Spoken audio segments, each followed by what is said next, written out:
We'll go ahead and get started.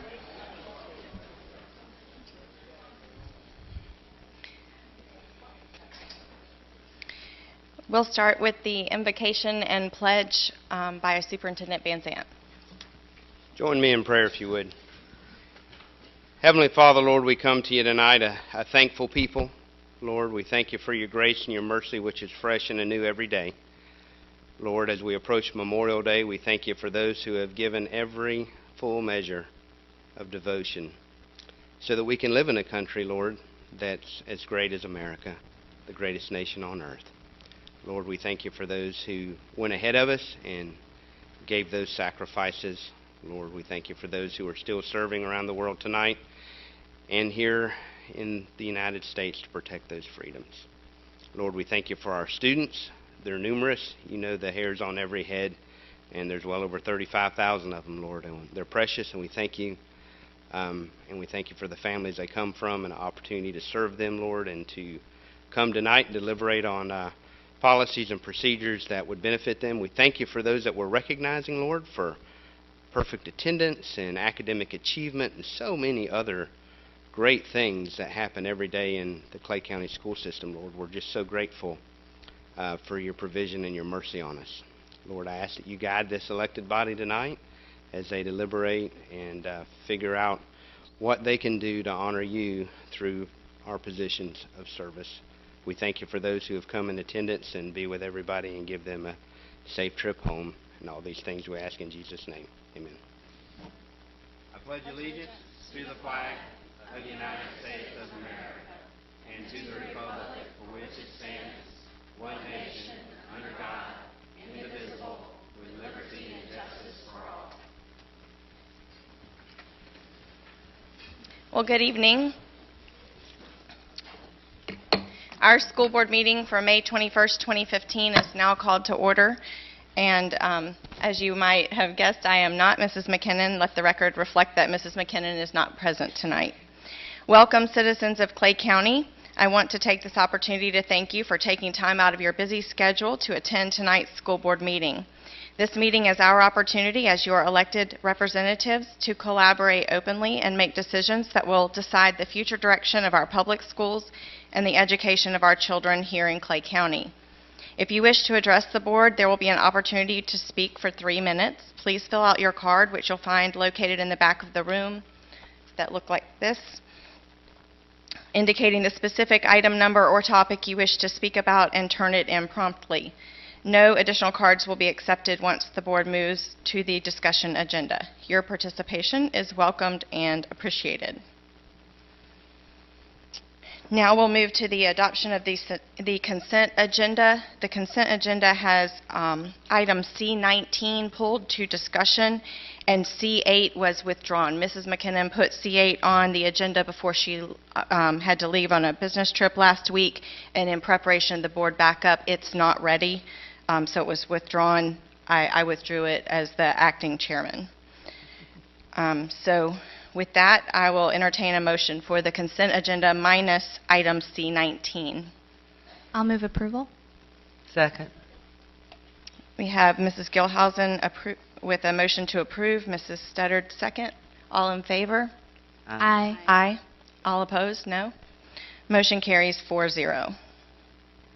Now we'll move into our... Before we go on, I'd like to say something about item C8, since it was on the consent agenda, and I actually pulled it to discussion.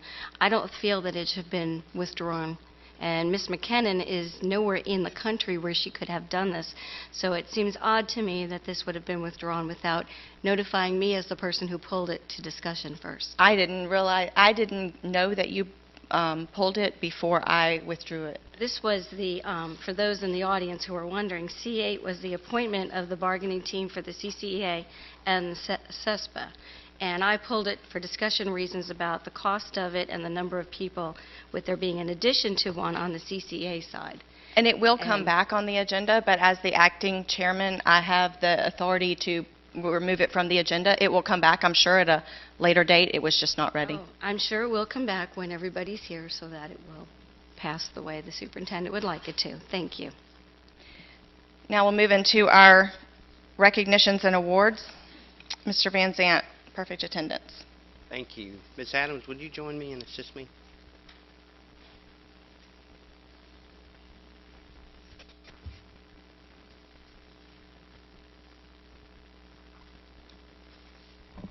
Tonight, it is our pleasure to recognize some students who have had perfect attendance in their academic careers thus far.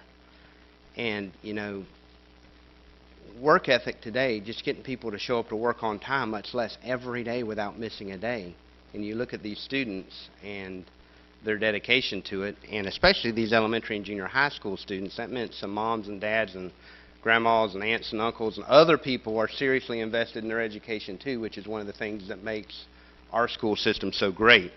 So our very first recognition for perfect attendance, kindergarten through 6th grade, 7 years worth of perfect attendance, is from Lakeside Elementary, Alexander Ariava Gomez.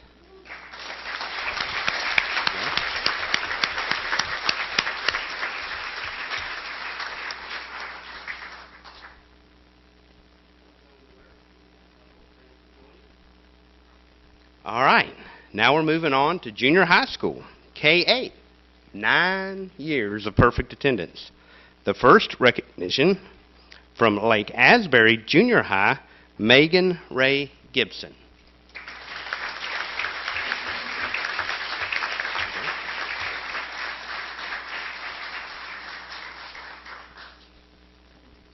Good job, Megan. Next, from Wilkinson Junior High, Mason Isaiah George.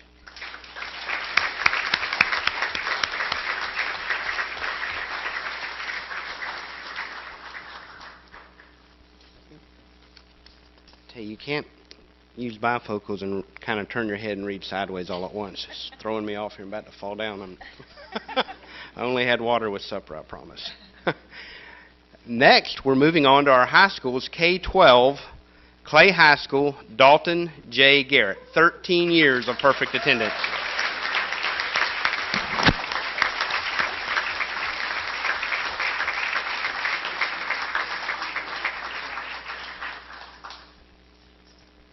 Now, I have to just share a story. You know, I mentioned earlier that grandparents are a part of this successful equation in Clay County. Dalton's grandmother contacted me and his school board member about a month ago because Clay High had their graduation senior awards night tonight starting at 6. Our meeting starts at 7 to make sure, after all the investment in Dalton getting to school every day for 13 years, that he was able to be recognized in both places. So congratulations, Dalton. And if Grandma's here, Grandma, would you stand up and take a hand? Because I think you've been a big part of this. Oh, come on now.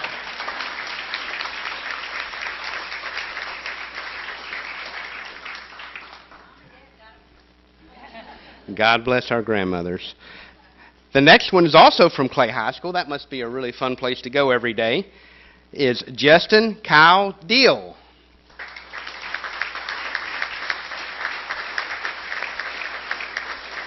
And he might have been getting a scholarship or something after 6:30 or 7 tonight, but we will have a makeup day at our June meeting, so if anybody is here tonight that knows somebody or hears the name of somebody that's not, we'll be happy to do this recognition again in June for anybody else.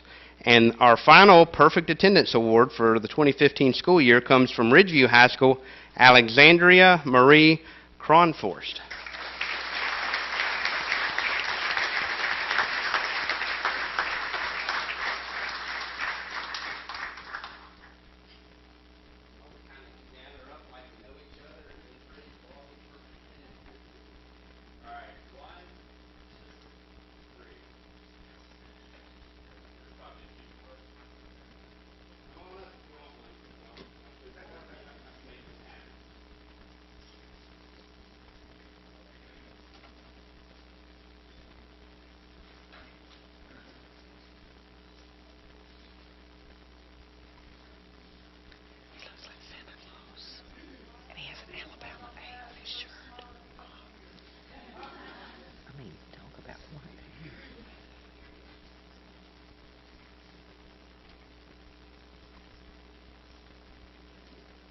Now, Mr. Wingate, our state science fair participants. Good evening, Superintendent. Ms. Corngate, probably now is not a good time, but I will be absent tomorrow. Just want to go ahead and inform you ahead of time of that and everything. Sorry. Congratulations to those folks. All of you have attended one of our great events, and that is the Science Fair. Such a wonderful event. And it's that time of year we want to recognize those students. And certainly we want to recognize also the Science Fair coordinator. She's going to come up now and introduce those students as the 14 that went to state. And we'd like to recognize, again, the Science Fair coordinator, Ms. Nancy Watson.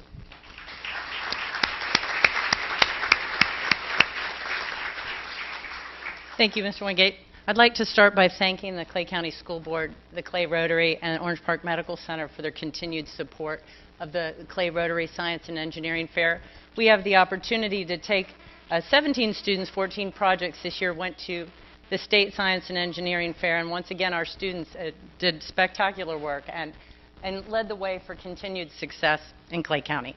I'd like to at this time recognize Miss Jamie Shaw from from Green Cove Junior High School. If she attended with me, if she could come up, she's going to help me. And if I could also ask Mr. David Goldberg, who's the Director of Marketing, who has been instrumental in having us secure scholarship funds for not only our students, but this year they were able to even supply additional funds that went to our schools, and we're able to recognize our top schools, and that was a very big incentive for our schools. And also, the fair would never have been able to go on in all these years without Miss Lillian Bell from Clay Rotary. If she would please come up.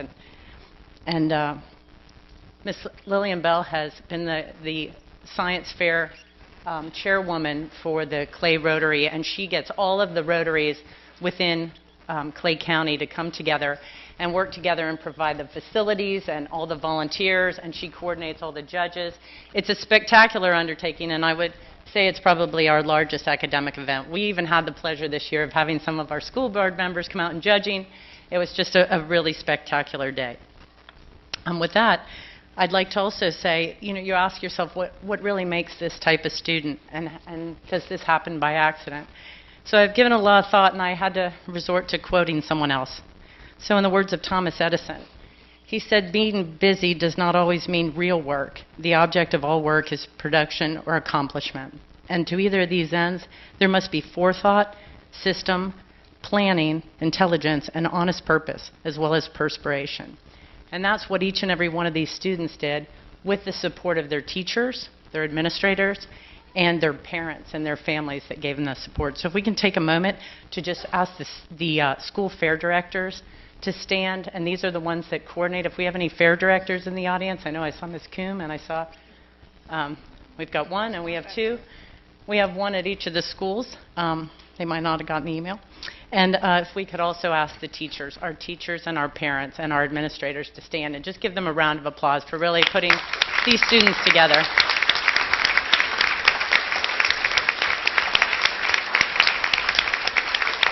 Lots of shy administrators and parents.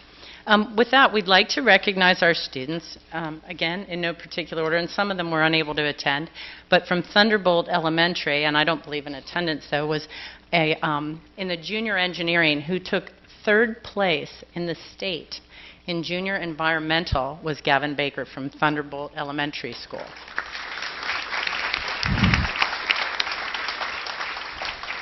We had Mr. Zachary Barkin from Clay High School. He was a state finalist in mathematics, senior level mathematics in the state.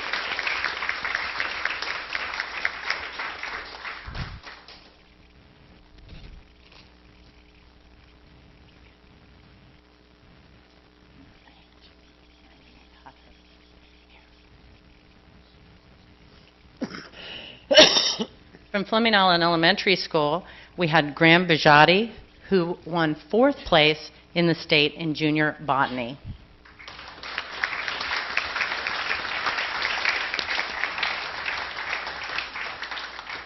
That is sixth grade, fourth place in the state. Just thought I'd mention that. A student who was unfortunately moved out of the district, we wanted to try to keep him from Clay Virtual, was Mr. Joshua Brown, who took junior medicine and health. He was not able to attend. Another student not able to attend, but Olivia Evans was a state finalist from Oak High School in senior medicine and health. 3 that are here from Orange Park High School, if I'd like to call them all 3 up as they worked as a group, was Mr. Anthony Fricona, Mr. Cole Hewitt, and Michael Nee. Unfortunately, Michael was not able to attend.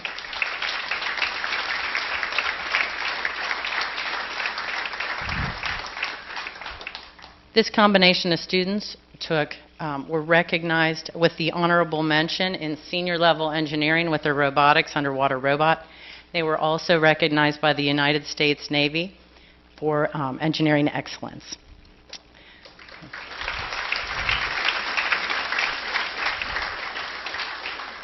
From Orange Park Junior High School, we had Mark Jacobson, who took 4th place in the state in junior mathematics. I believe he's there. From Shadowlawn Elementary, Josue Jorge Silva. He took honorable mention in zoology. He is also opening up the Suns game in his choir group tonight, so we'll send his certificate out to him. From Clay High School, we had Mr. Chris Maring, who was a state finalist. From Fleming Island High School, Bailey Piner, who was a state finalist. And from Green Cove Junior High School, we had Owen Pote, who's also a state finalist.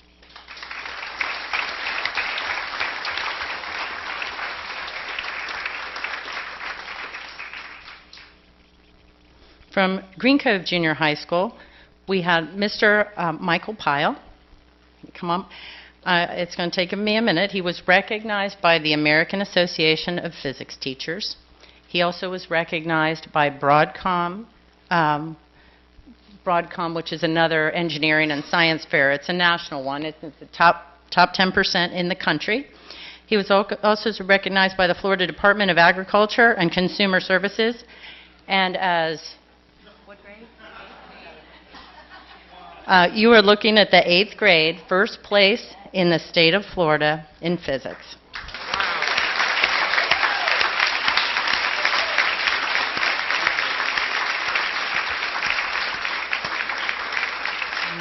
I always say that doesn't happen by accident. It's a lot of good teaching and a lot of good support bringing these children up. From Clay High School, we also have Matthew Rank and Tyler Center.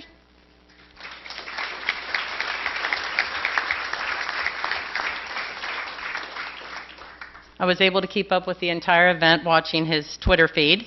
They were recognized by the Florida Association of Science Supervisors in Senior Chemistry. And from Fleming Island High School, we would like to recognize Jose Rivera he was recognized by the United States Air Force in recognition in senior engineering.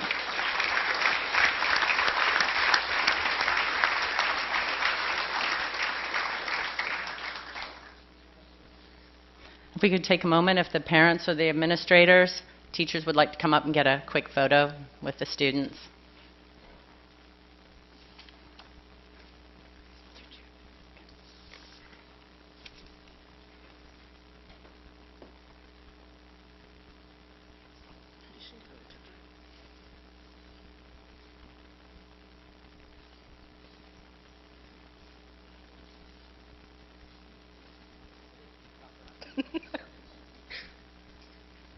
If we could have the administrators and the teachers, fair directors, come on up. See the Green Cove administrator and teachers. Come on up. Ms. Coombe, I see you back there. Thank you. These administrators put on and make sure these schools are putting together fairs. It's very difficult. There's a lot of competition with this.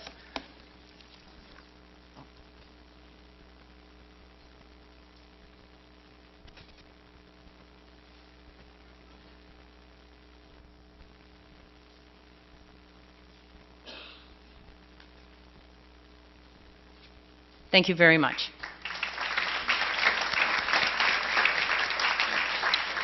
Thank you, Ms. Watson. Next up to recognize some outstanding social studies teachers will be one of our curriculum specialists, Ms. Kelly Watts.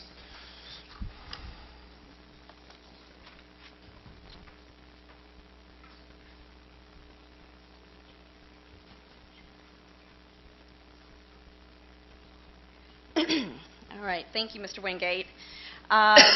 I have the honor of recognizing 5 social studies teachers here in our county. These are 5 awards that are, these are 5 teachers who have been nominated for a state award, and they're coming in from our district. If I can have all 5 of them come down, and then I'd like to tell you a little bit about them. So those 5 know who they are, so if they can come on up here and we can recognize them. All right. All right. And do you want to stand up? Okay. All right. First up here is Mr. Fowler. Mr. Fowler is a civics and history teacher at Wilkinson Junior High. This is his 9th year teaching. He is extremely creative, very passionate teacher, and he really knows how to get the most out of his students. It's really amazing. All the projects, what he does with the kids is just an amazing classroom. And so Mr. Fowler has been recognized as the Outstanding Social Studies Teacher of the Year for Clay County in the middle school division.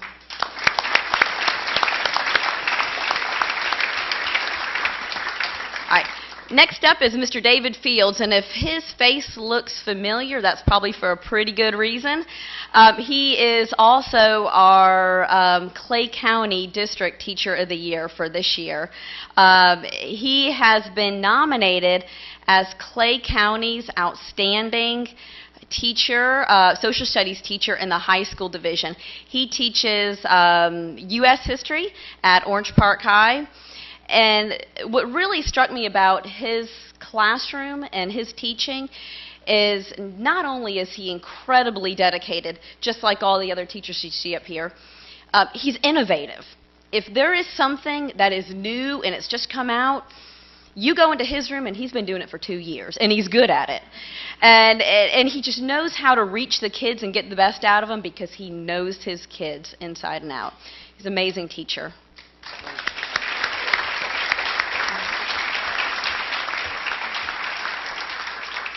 All right, next up is Miss Danielle Herrick, and she has been nominated as for Prentice Hall's Excellence in Teaching History Award.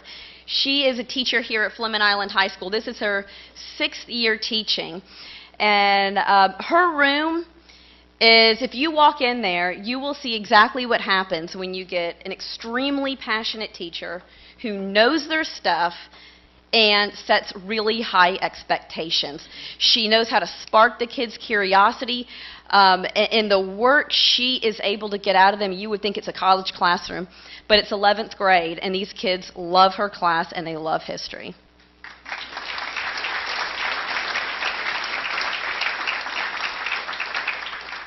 All right, and then we have Judith Doherty, and she's been nominated as Clay County's Outstanding Social Studies Teacher of the Year in the elementary division. This is her 26th year teaching. She's at Lakeside Elementary School, and she teaches 6th grade world history. Judith has she has a passion for what she teaches. She is dedicated to their achievement. And I think the best thing about her is that she is so excited to lead others on that path. And I think when you have a teacher who's excited and they're willing to share, it only grows the profession. And the people who win are our students. And Judith is a great example of that, so thank you.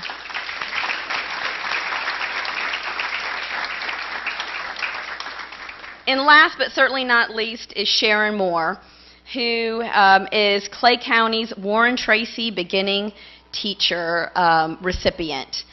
And it was funny because as she was nominated, I thought, because I've had experience with Sharon before, and I thought, no, she's not, she doesn't qualify. You have to be in your third, you can't have taught more than 3 years. And then I thought, wait a minute. No, this is her 3rd year teaching. And you would never know it. She has the knowledge and the integrity and the professionalism and, of course, the dedication and passion of someone who has been teaching a long time. She's She's got the passion of an early teacher with the expertise of a seasoned teacher. And we're very excited and very lucky that she found her home here in Clay County. All right, so thank you very much. Do we want to get pictures? Yeah. Mr. Van Zant, can you come on down? Let's get a picture there, sir.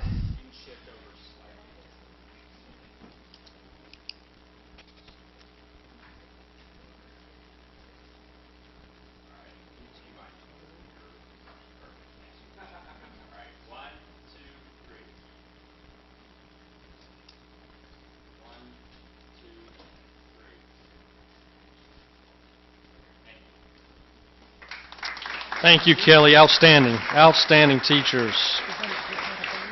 All right, our last group is a familiar group to you. Every year we select some students for the all-county academic team. They go down to state and compete in the Commissioner's Academic Challenge. They have always represented the district admirably. They do a great job. And so let me introduce their two coaches for our county academic team. They're going to come up and introduce the students, and that is Ms. Susan McInerney and Mr. Ken Remsen.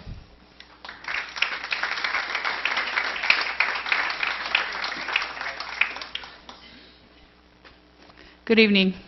First, I'd like to take the opportunity to thank Superintendent Van Zant and the school board for their continued support of the academic teams in Clay County. I have the pleasure of working with not only the senior high, but also the junior high academic teams, and I'm hoping that maybe next fall when they have their competitions, we'll have you show up at some of them. We would love to have you and support them. And it's been my opportunity to work at the county level with all of the coaches, but also to represent this county team is selected each year after our regular season. We give a test, and the students scoring the highest on the test qualify for the team, and they practice for about 4 months before we go to the competition. And this year we were happy to make it to the semifinal round in the state of Florida. Our competition is called the Commissioner's Academic Challenge. We've been very blessed to have Commissioner Pam Stewart speak to us at our banquet the last few years, and she supports this program very strongly, and I appreciate your support and hope that we can continue to count on that support in the future. At this time, I'd like to introduce my co-coach, Ken Remsen, who is also the academic coach at Orange Park High School, and he's going to help me with some awards. We have 6 members of our team. One is not here this evening because, as you know, this time of year with seniors, they're at a lot of different things, as you've heard already tonight. And one is at her final band concert at Ridgeview High School, so she will not be with us, but we will recognize her. First up is Matthew Benda from Oakleaf High School. This is Matthew's second year. Oh, I don't know what that was. This is Matthew's second year on the Clay County academic team, Matthew Benda.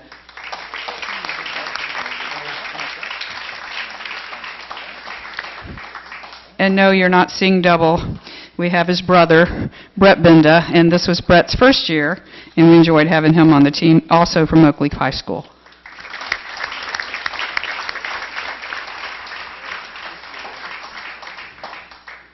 Also from Oakleaf High School, Osvaldo Bonilla. This was Osvaldo's first year on the team. Returning 2-year member of the Clay County academic team, also from Oakleaf High School, Aria Henderson.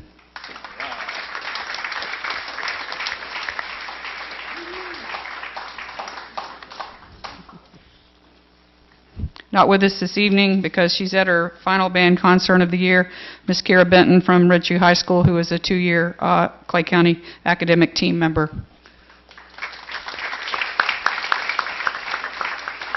And all of these young people were seniors and will be graduating in just a few weeks. So we offer them their congratulations. And our only junior on the team, we hope to see him back next year, is Eric Horning from Ridgeview High School.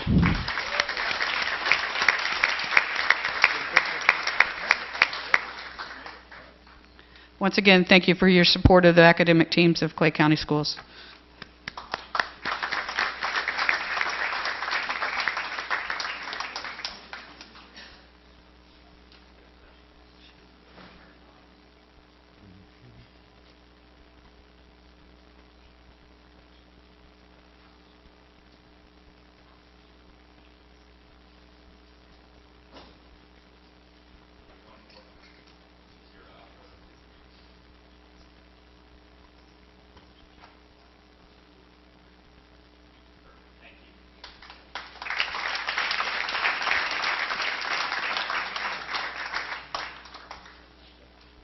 And we have one final recognition and award tonight, Mr. Van Zant.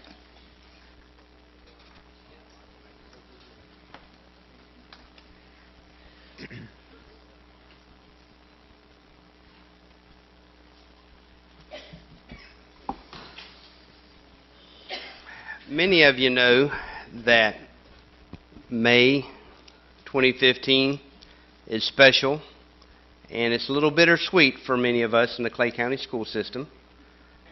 This will be Miss Adams, our illustrious Deputy Superintendent's last school board meeting as deputy. Now, she has a grandson in kindergarten, so I don't think Miss Adams is going to stray too far over the next 12 years. I think when we talk about accountability and grandmas, I think my feet are going to be held to the fire here for a while. But I'm going to ask Miss Adams to come up, and our school board attorney, Mr. Dan Sykes.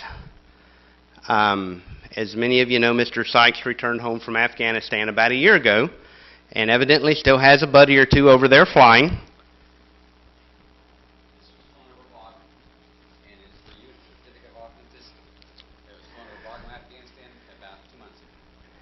And our nation's capital.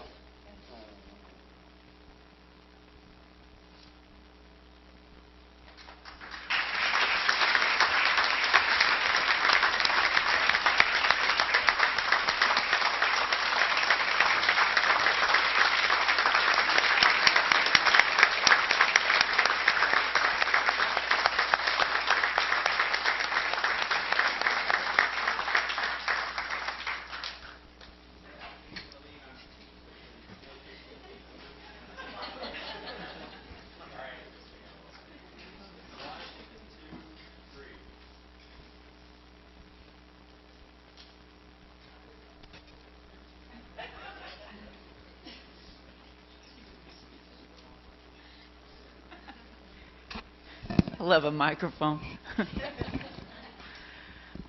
Truly, I am speechless. I just have to say, for the record, this has got to be the finest school district ever. I came here in 2001. The thing that struck me then, July 17th, 2001, that strikes me today, May 21st, 2015, is the high-level professionalism this county continues to carry every day. Administrators, teachers, staff, support staff, everybody expects a lot of everybody here, and everybody measures up. Now, we don't always agree, but we always do get back to work, and I just can't thank y'all enough for allowing me all the opportunities I've had here. Some of you have teased me because I've had several jobs since coming to this county, but I've loved every single one of them, and I'm excited for all of you. Technology has had the hugest impact on us in the last 10 years, and certainly in the last 5. And I keep telling people, if I was 40, I'd be all over this, but I'm not. So I wish all of you the best, and I thank you all from the bottom of my heart. You have all been so kind to me. You've been so generous and just helpful and supportive, and you've just made this so much fun. So I thank all of you, and I thank the school board. I thank the senior staff. Y'all have just been great. That group over there, they're great too. We got 5 more days of fun. And so if you want to come by and see me next Wednesday afternoon, please come by. I have a book I want people to sign and maybe take a picture with me. So thank you. Thank you.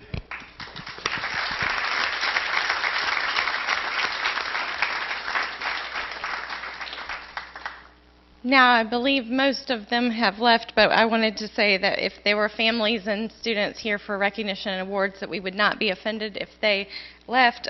Certainly, they are welcome to stay. So we're going to get into our presenters. We were supposed to have had Lauren Hoffman for Concert on the Green, and she was unable to attend tonight. She had some travel difficulties. But I just wanted to say that Concert on the Green is Sunday, beginning at 4 p.m. at Magnolia Point Golf and Country. No. It's at St. John's Country Day School. St. John's Country Day. Oh, I'm glad I asked. My flyer was incorrect. But anyway, so starting at 4 p.m.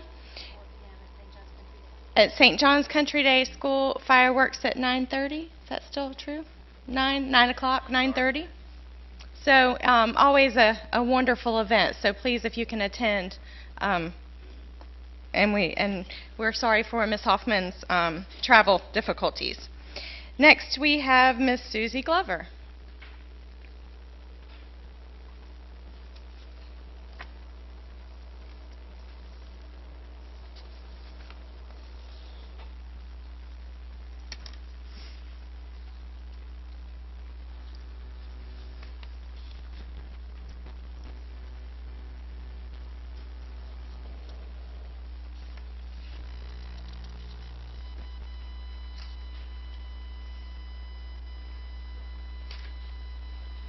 Hello, my name is Susie Glover. I'm the Director of Food Nutrition Services. This evening I will be sharing information with you on a new program the Food and Nutrition Services Department will be implementing for the 2015-2016 school year. Sorry. I will be providing you with an overview of the community eligibility provision, identifying eligibility requirements, and identifying the new CEP schools in Clay County for the 2015-2016 school year. We'll talk a little bit about CEP in Florida and some of the advantages.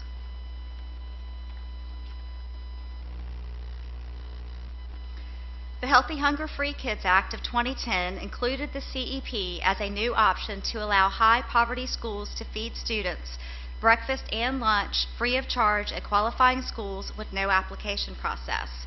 CEP is a 4-year option. Schools may opt in or out each year.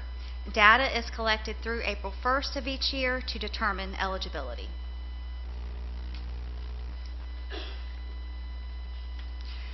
Eligibility is based on the percent of identified students who are directly certified at each school.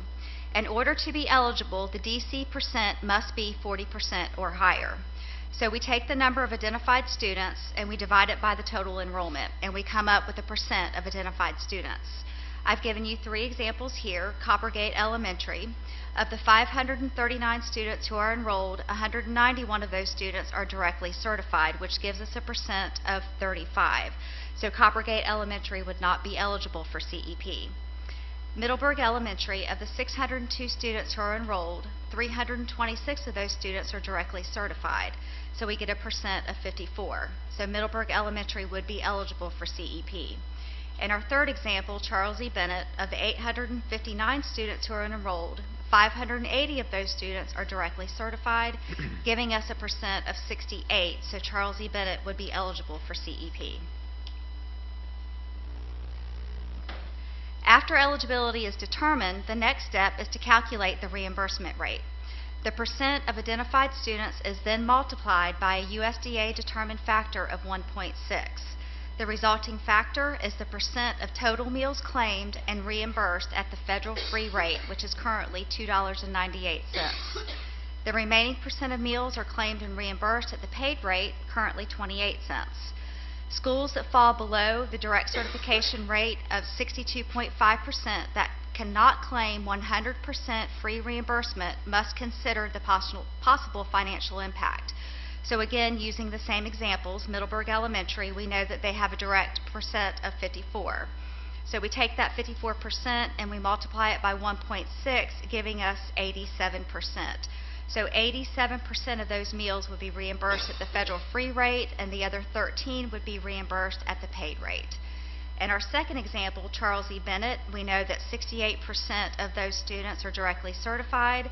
We multiply that by 1.6, giving us 108%. So all the meals that we serve would be reimbursed at the federal free rate.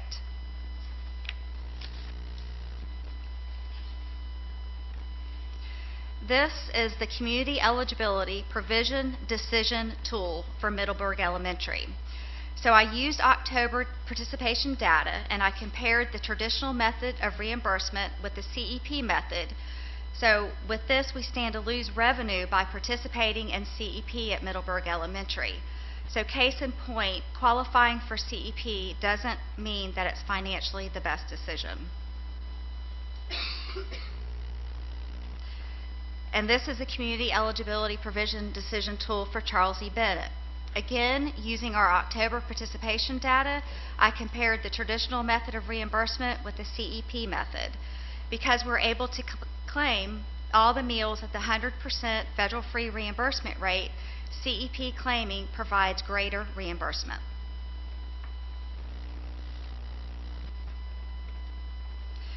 Districts participating in CEP who cannot claim 100% federal reimbursement risk a financial shortfall. There is the option to group schools together to increase the DC percent. So by combining schools who are lower than the 62.5% threshold with schools higher than the 62.5% threshold, you can take the combined average and still receive 100% federal free reimbursement. So I've provided two different scenarios here. The first box shows the schools we can group together and claim 100% federal free reimbursement rate. The second chart shows that as we add schools with a lower DC percent, that it reduces the average and in turn our percent of meals that can be claimed at the federal free rate. So based on the data, we're excited that Charles E. Bennett, Clay Hill, Grove Park, SBJ, Wilkinson Elementary, and W. Cherry will be part of the CEP program for the 2015-2016 school year. Just to give you a little information about what's happening in Florida, these are some of the districts that are participating currently in CEP. Okeechobee will also be participating next year, as well as Putnam County. Putnam County is going all CEP next year. So some of the advantages: all students receive both breakfast and lunch at no cost. There's no application process. Eliminates overt identification issues for students.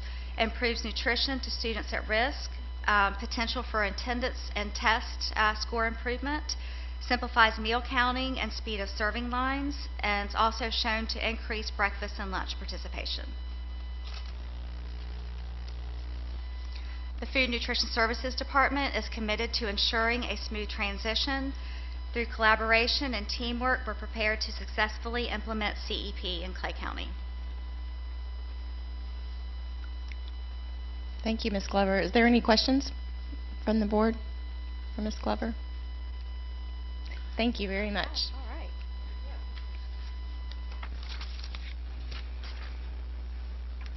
Okay, scheduled citizens request.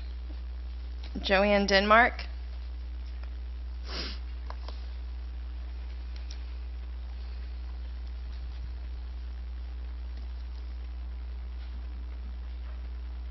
It says not to adjust the mic, but I can't.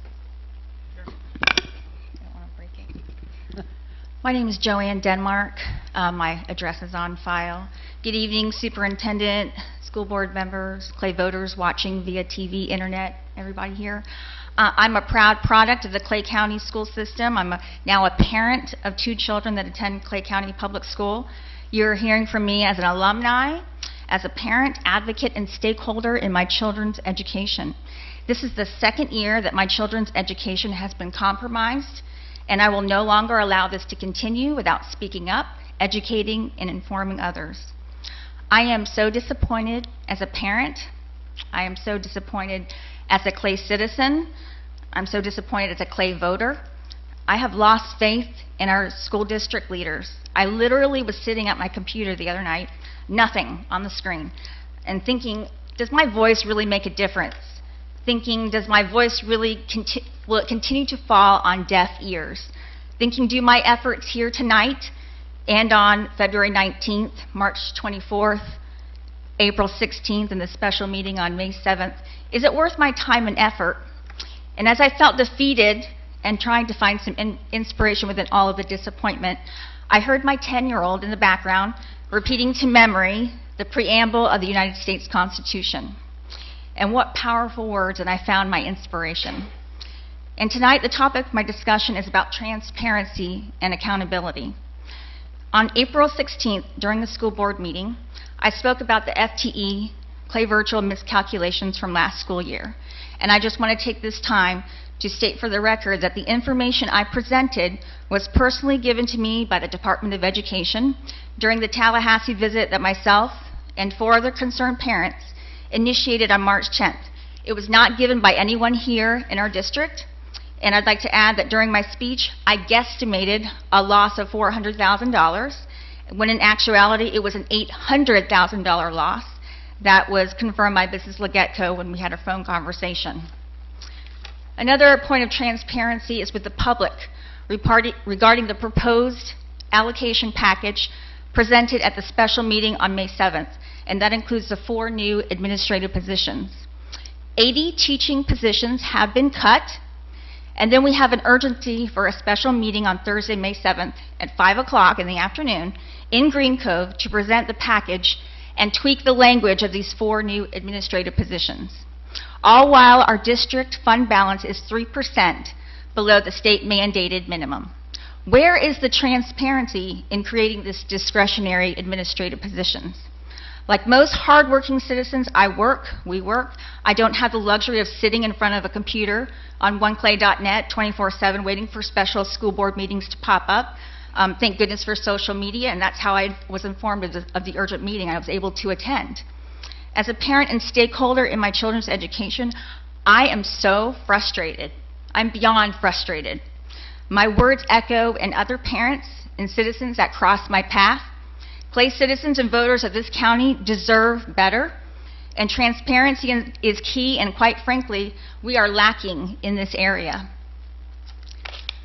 So I'm going to recap the May 7th special meeting, since our county's PR officer failed to bring adequate videotape in this advanced technological society we live in. And by the way, the audio is now conveniently posted. It was late last night because I was up till 2 in the morning. So you can listen to it in its entirety. According to Mr. Superintendent, you said the proposed allocation package that includes the 4 new administrative positions will save the county $500,000.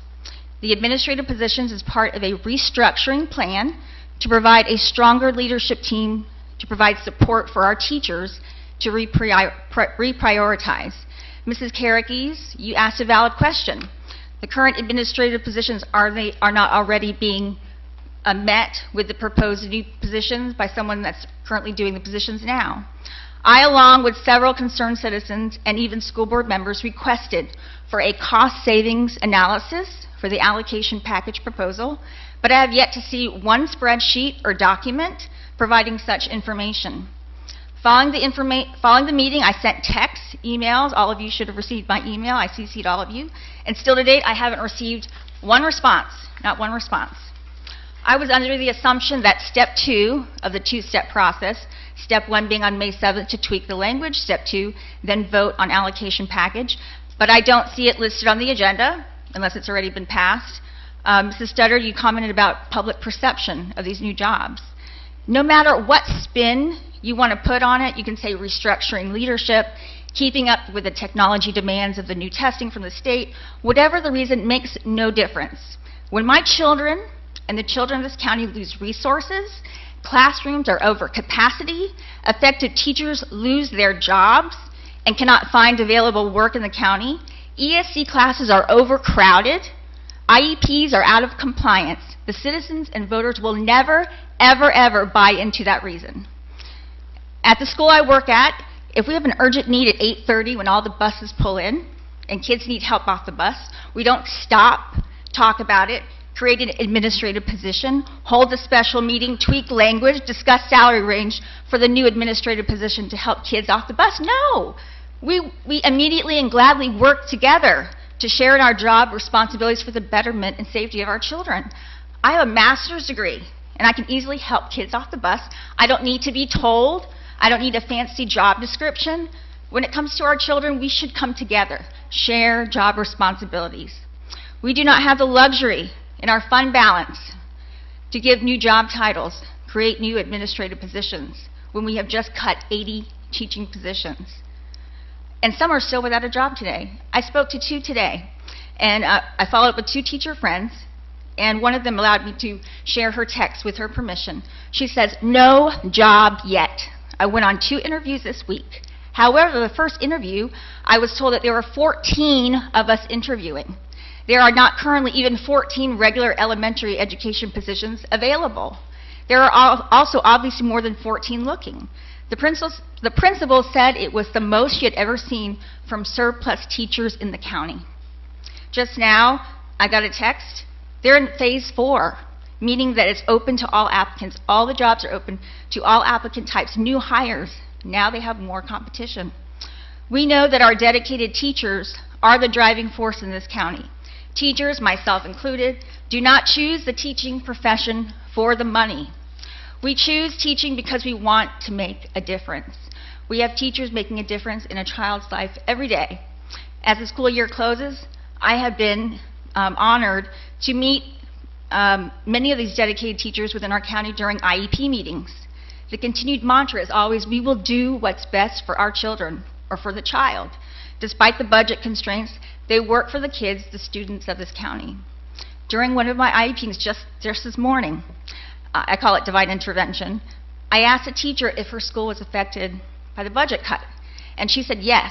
And she went into a rant about how the budget cuts have affected the ESC population, which is our exceptional student ed, which covers autism, learning disabled, gifted populations. And by the way, that's where the bulk of our state funding comes from. She went on to describe the injustice.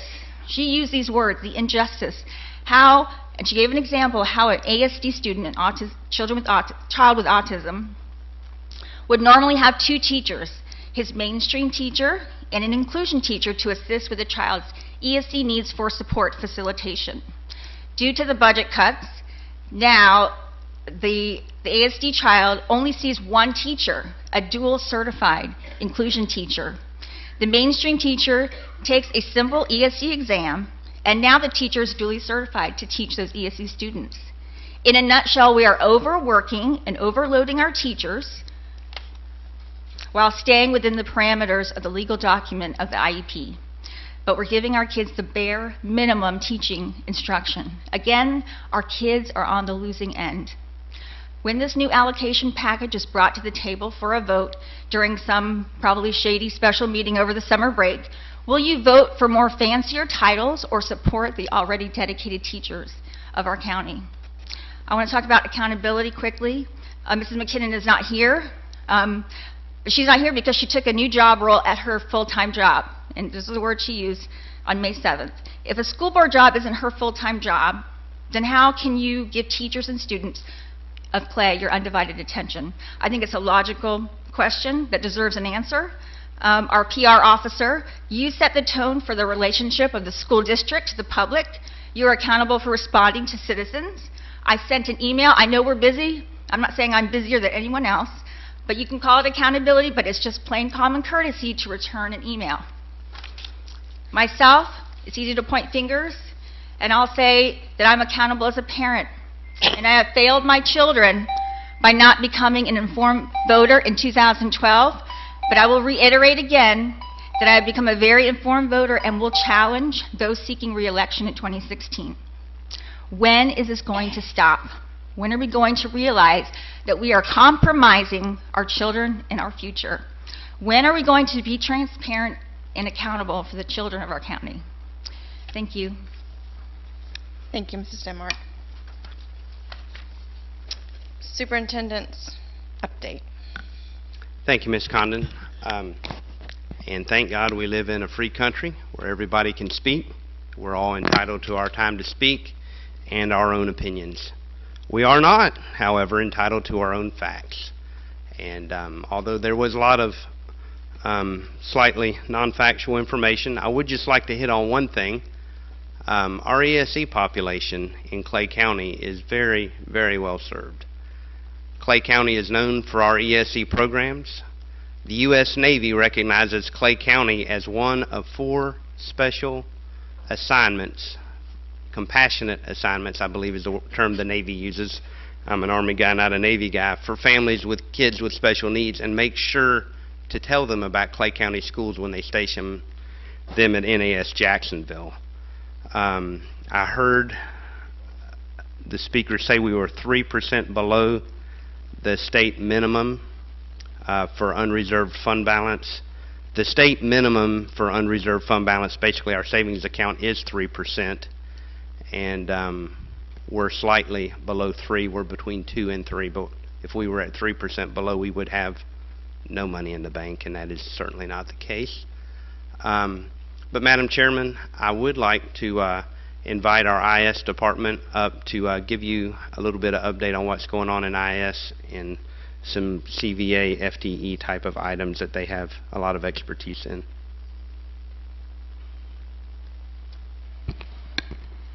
Thank you, Mr. Superintendent, board members.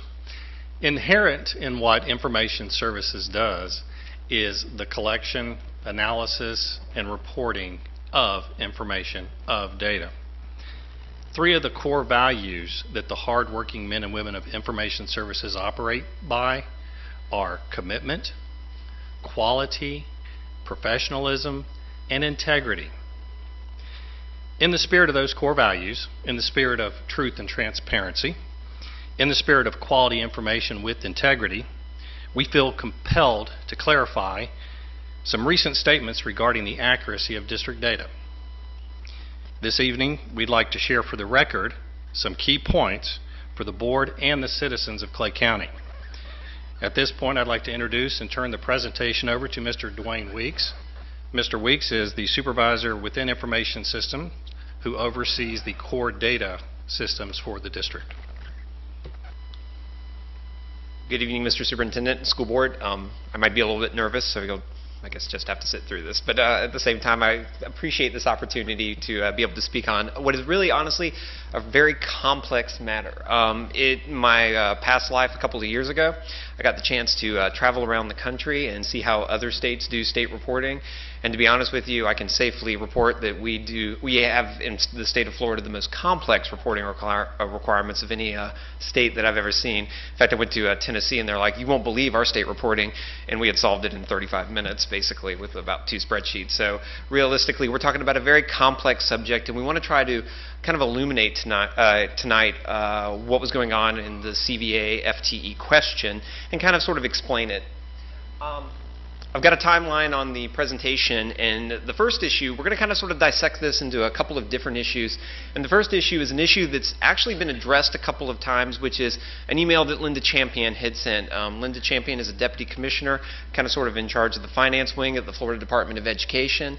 And she had an apprentice by the name of Sonia Bridges, who, as of a couple weeks ago, is no longer there. But Sonia's always been very good. We've had very open communications with Sonia. And one thing that the DOE is very, very good about doing is they're very good about running a program whenever we submit a file that basically looks at historical variance. And what I mean by that is year-to-year comparisons. So they'll be happy or very quick to tell you we might have this many more students, this much more FTE, and that's really kind of sort of the extent of their troubleshooting to a large extent. And so when we received this email, they had reported that they had actually seen that there was a 100 FTE variance in one of our virtual schools. Now, this is where Florida will earn its reputation for being one of the more complicated states. Our virtual school, and almost every virtual school in Florida, has actually 4 different schools.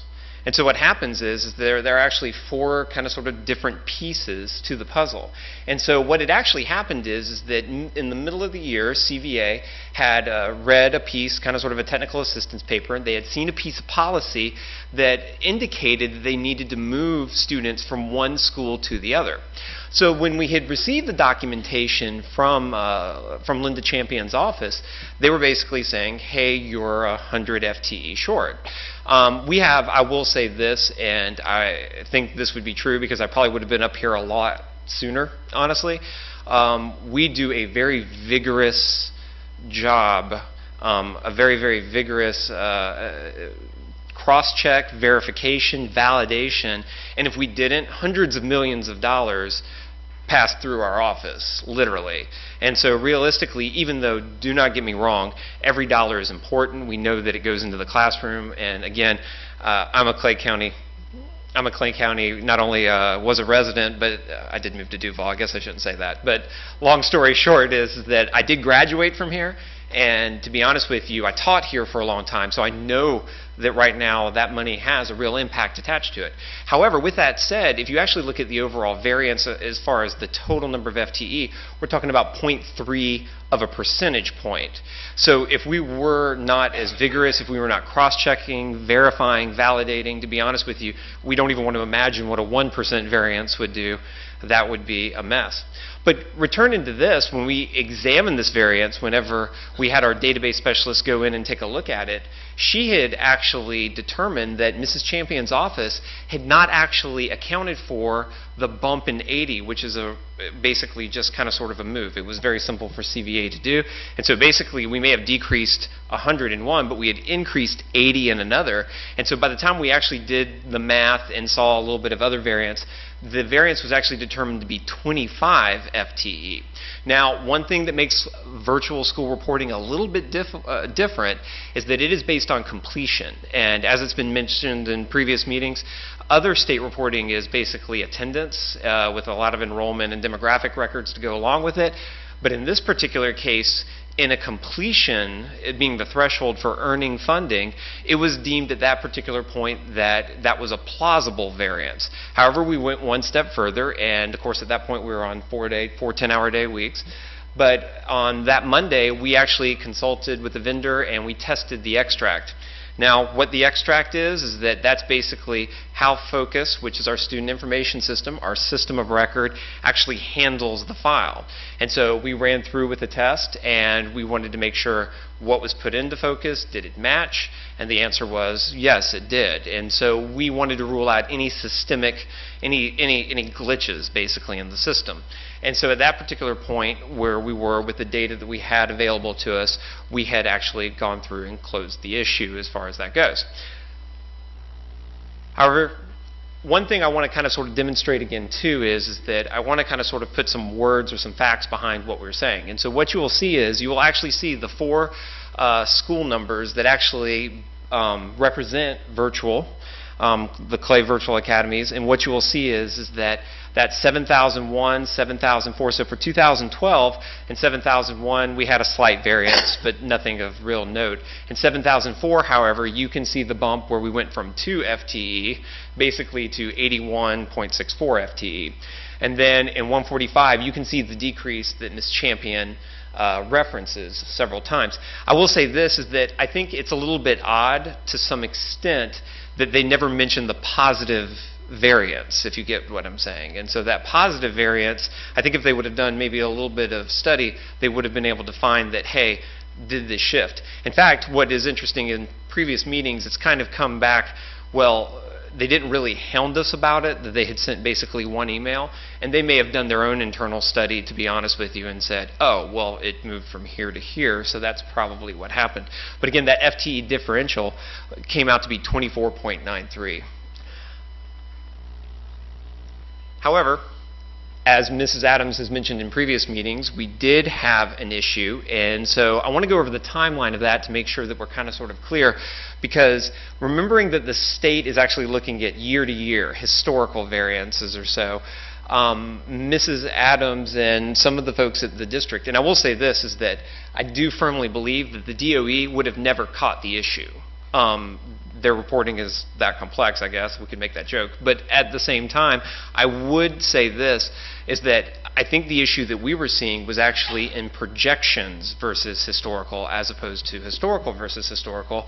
And so what we looked at is that we looked at the Survey 4 initial submission is due in July. And then one thing that is a little curious about the CVA, or the virtual reporting period, is it takes place over the summer, so it takes place at the end of the year. And in Survey 2 and Survey 3, which the vast majority of the funding that comes from the state is generated in those 2 surveys, we have an amendment window of almost 4 months, meaning that there are 4 months that we can actually make an adjustment and the state will accept that adjustment. Here, in the edit window was roughly 24 working days, and I'll talk about why that's a little bit of a complication, because the state gets very data hungry over the summer and they have lots of different surveys going on, but we'll talk about that in a second.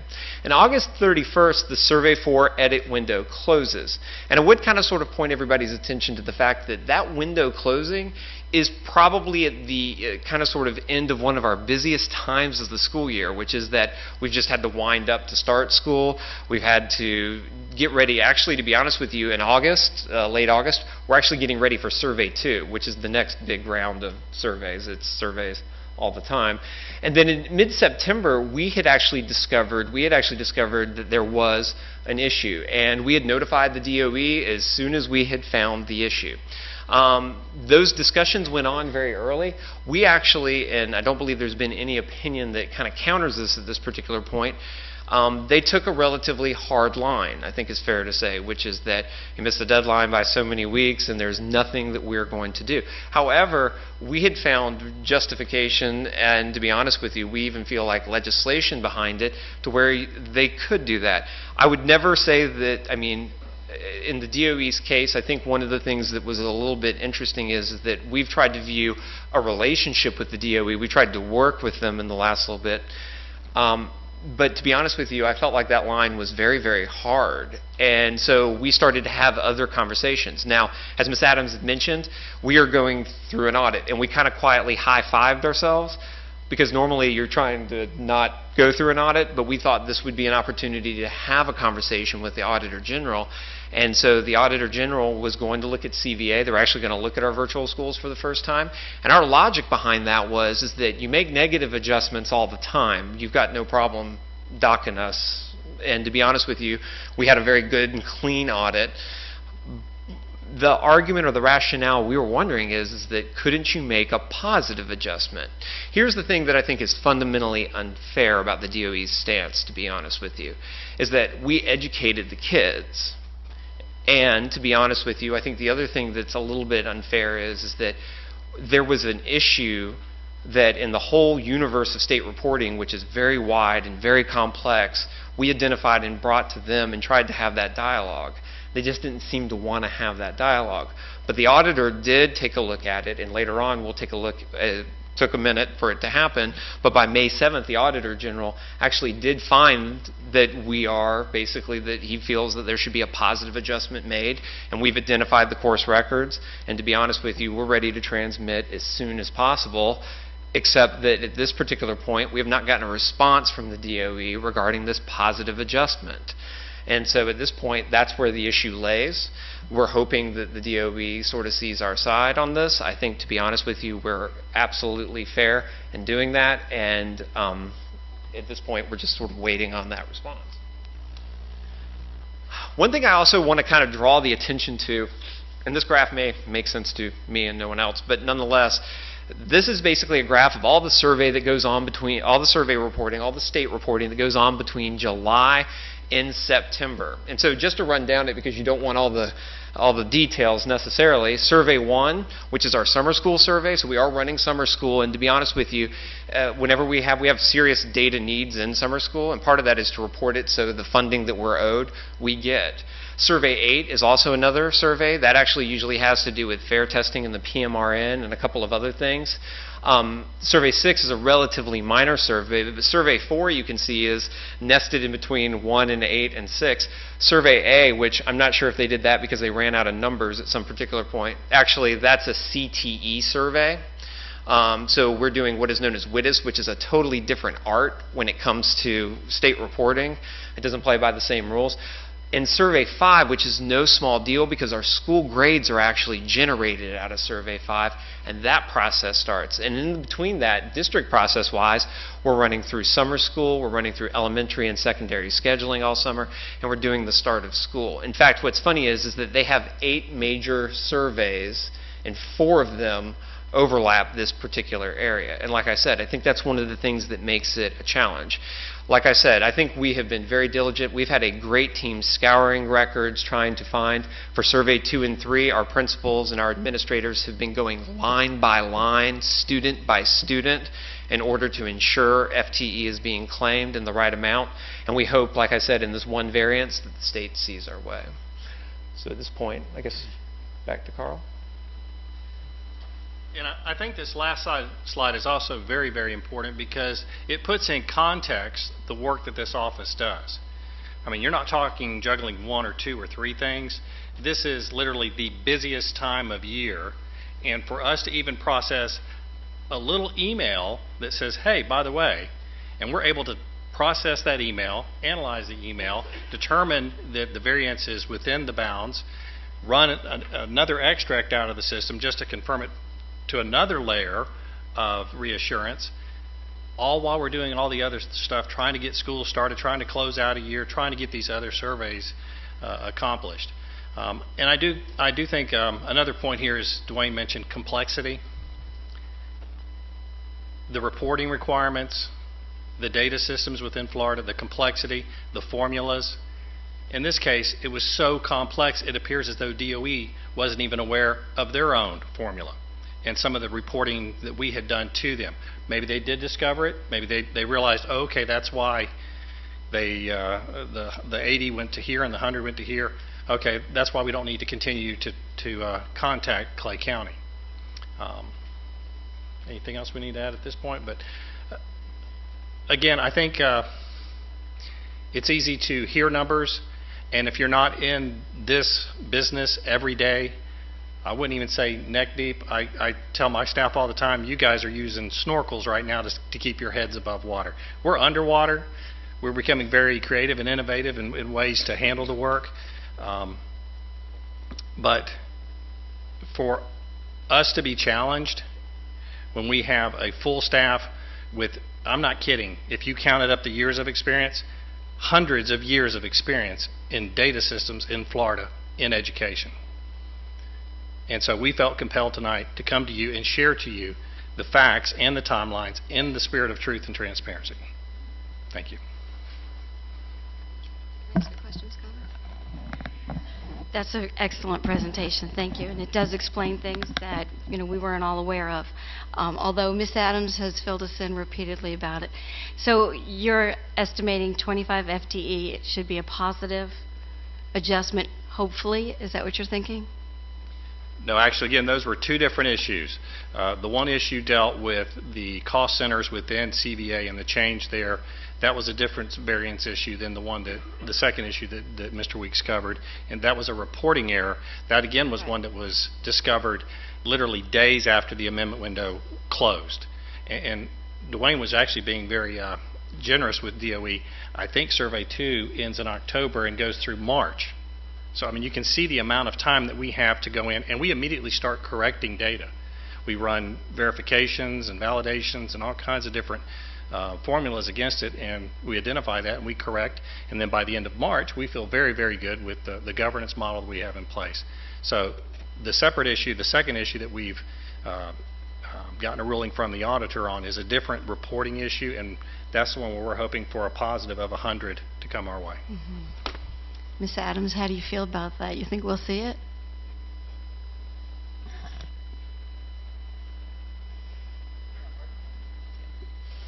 Have they turned her mic off early? Somebody help her. Give her a mic. My light won't stay on.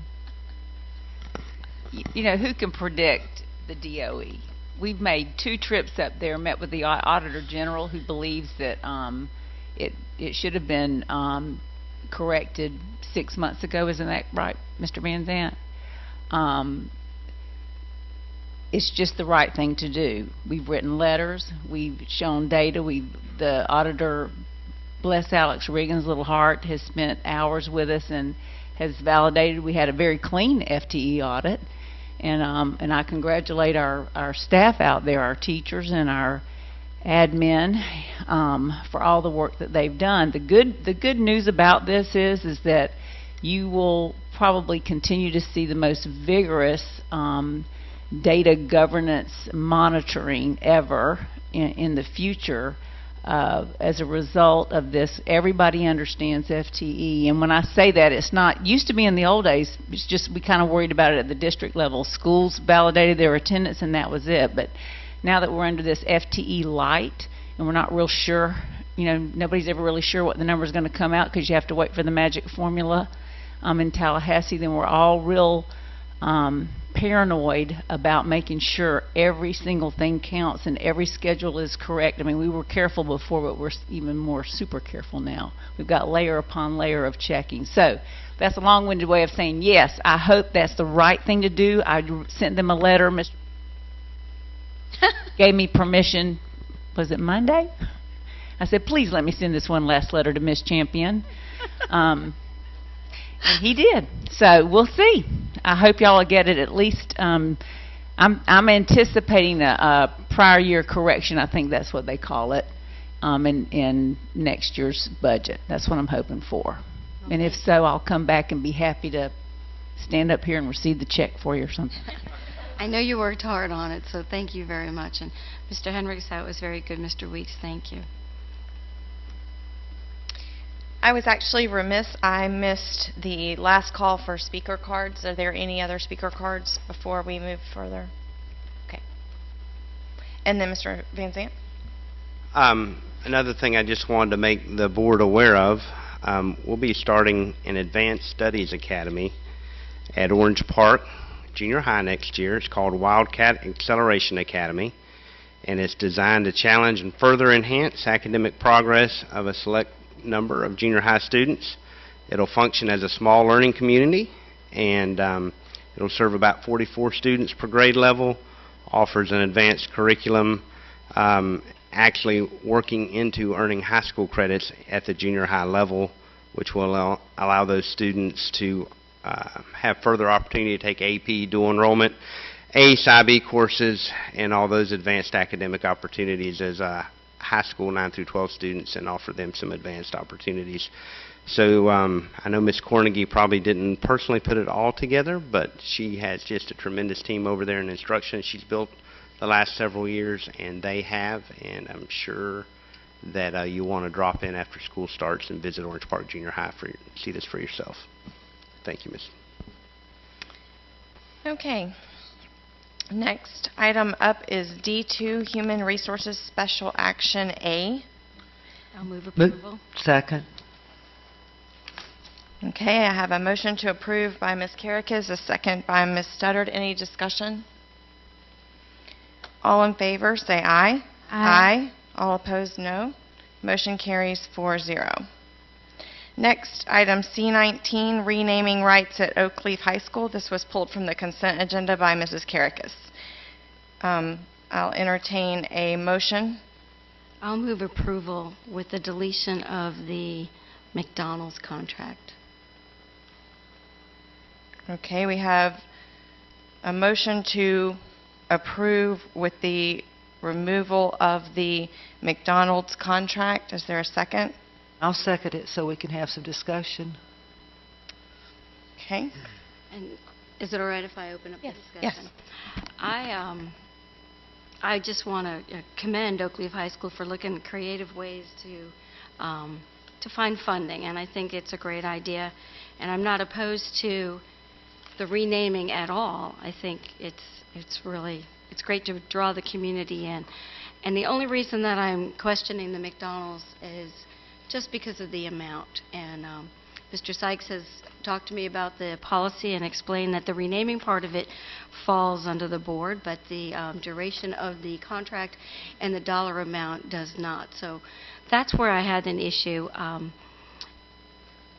For those that aren't aware of it, the Zaxby's contract was a $15,000 contract for 1 year for the renaming of the football field. And the McDonald's contract was a $9,000 3-year contract for renaming of the basketball court. And I'm just concerned that the language in the policy says a minimum of $15,000 for the short-term lease for up to 10 years, and it's $15,000 through $50,000. And so I'm just concerned that the $9,000 for 3 years is such a small amount that it's not consistent with our policy. It's not consistent with what we're doing for the football team, football field, I should say. And I'm just worried that, somehow or another this is going to come back to the board for just kind of arbitrary discretion. And there's not any valid reason for not having it at the same amount, at least not that anybody could explain to me. So that's why I pulled the item. I would love to say yes on both because I think it's a great idea, and I'm not opposed to it at all. I'm just concerned that our policy reads $15,000 as a minimum, and that's what the Zaxby's contract reads for 1 year, but then we have a McDonald's contract that's basically $3,000 a year for 3 years, and it just doesn't sit well with me. But, you know, if that's what the rest of the board wants, then I'm okay with it. I wanted it to be discussed. So, anybody have an opinion besides me? Well, I actually, I read it and I thought, how can we turn away money for our kids? Because I'm not sure if a lot of people are aware, but our athletic programs the coaches are given their supplement, and then there's a little bit of money provided for transportation, not enough to cover their transportation needs. Beyond that, all monies raised have to come from booster kind of things, and so we don't provide any money for them. We'd like to. Obviously, I know Duval had an issue a couple years ago with they were doing away with all sports if they couldn't get outside help, and boy, they had their boardroom packed with citizens saying, please don't do that. So I have a hard time turning down money. I don't know where the $15,000 came from. I can say that living in the south end of the county, there aren't any businesses that would ever have $15,000 to give to any of the schools there. So maybe the policy itself needs to be revisited on, on some kind of basis. I don't know. It's just hard. It's hard for me philosophically. I don't know where the $15,000 came from. Maybe you all that approved it a couple years ago can shed light on where that figure came from. Because to me, it's hard to look at any of the athletic coaches and principal and administrators and teachers and students and say we're going to turn money away. I think this was brought, and Mr. Van Zant, maybe you can correct me, but in 2013, the $15,000 was your recommendation, correct? Or was that already there in place? At the time, the Mr. Wingate, and you wave me off or not if you'd like to address it. It's fine either way, but the former assistant superintendent, former board attorney, kind of crafted that policy language. But literally, that was a stab in the dark. I see Ms. Sagredo from Ridgeview sitting out there. She's got something on her campus named after a former principal. We've got a football field house named after a former principal. So literally, the naming rights in Clay County went to whoever had a bucket of paint up until 2013. So we got specific. We took a good, even level swing at coming up with a criteria. And upon further reflection, I'm hearing what both of you are saying. So if philosophically there's no problem with the golden arches painted on the floor of the basketball court, I would feel a little funny kind of holding McDonald's out, who's, long term they're going to be here after we're all gone, and trying to squeeze them for more money, and being a resident of Keystone Heights, not imagining the hardware store or one of the two restaurants we have ever being able to come up with $15,000. I think maybe that amount should be adjusted. I mean, if we don't have a problem philosophically with the naming rights, then I think the board could give itself a break, and as long as they don't have a problem with what the entity of McDonald's or Zaxby's or whoever represents, let each community within the system kind of have that latitude to do the best they can, what they feel is moral and ethical for their part of the county. Because, hey, in Fleming Island and Oakleaf, you can get a little bit more sponsorship than you are in Keystone and Middleburg. I'm feeling like that. So, Mr. Sykes, Madam did you have Chairman. something? Just 1 second. Mr. Sykes is waving his arms over there. I'm not waving my arm, but I want to clarify the email that I sent out, and I want to make sure the board understands our position on this, because I didn't write this policy, and it's kind of confusing. And Mr. Merrill and I emailed back and forth, and even he and I don't entirely agree with the analysis just on minor things, but I think fundamentally he agrees with my position on this after banging him up against the head a couple times. But let me read this so you understand this, okay? Under the 6.14D, okay, it says the following. It says, the superintendent/designee with the approval of the school board, may name significant building components, including classrooms, media centers, athletic fields, conference rooms, common areas, and other components which are part of a building or site, including recognizing exceptional or significant non-financial or financial contributions of private individuals or corporate entities. Such naming shall specify any donor request by private individuals or corporate entities for a specific name and shall be reported to the board as an information item. Now, what that means is, under the statutory interpretation, it's called expressio unis alteris exclusio. For those Latin students out there, that means the expression of one is the exclusion of the other. One of the discussions that I had with Ms. Carrick is that in the beginning it says with approval of the school board, and then in the end it says reported as an information item. As an information item means that the board doesn't need to necessarily vote on this item. The reason that I recommend that this go on the consent agenda so the board can talk about it is in the effort of transparency. You take a look at the next section, which is we were talking about the short term and long term. And there's two parts of that I think it's important for us to read. The first part of the duration of naming rights is as follows. The duration of naming rights shall be proportionate to the value of donation, endowment, or other significant contributions to a school. The duration of naming rights for athletic fields, grounds, and portions of schools or administrative sites or other than buildings and components shall be at the discretion of the superintendent or his or her designee. For building or components of buildings, the school board recognizes two types of naming rights, short-term and long-term naming rights. The provisions for each are outlined below. Then it talks about short and long-term. But the problem with that is, over here it authorizes the naming of it, and then it defines short-term and long-term. But here's the other issue that you go on where it defines short-term. So trying to explain this, because we have emails going back and forth where John and I were talking about this. Short-term naming rights. Short-term naming rights are applicable for donations ranging from a minimum of $15,000 to a maximum of $50,000 and shall be valid for a period up to 10 years, unless otherwise specified by the superintendent or the school board at the time of the approval. Or school board.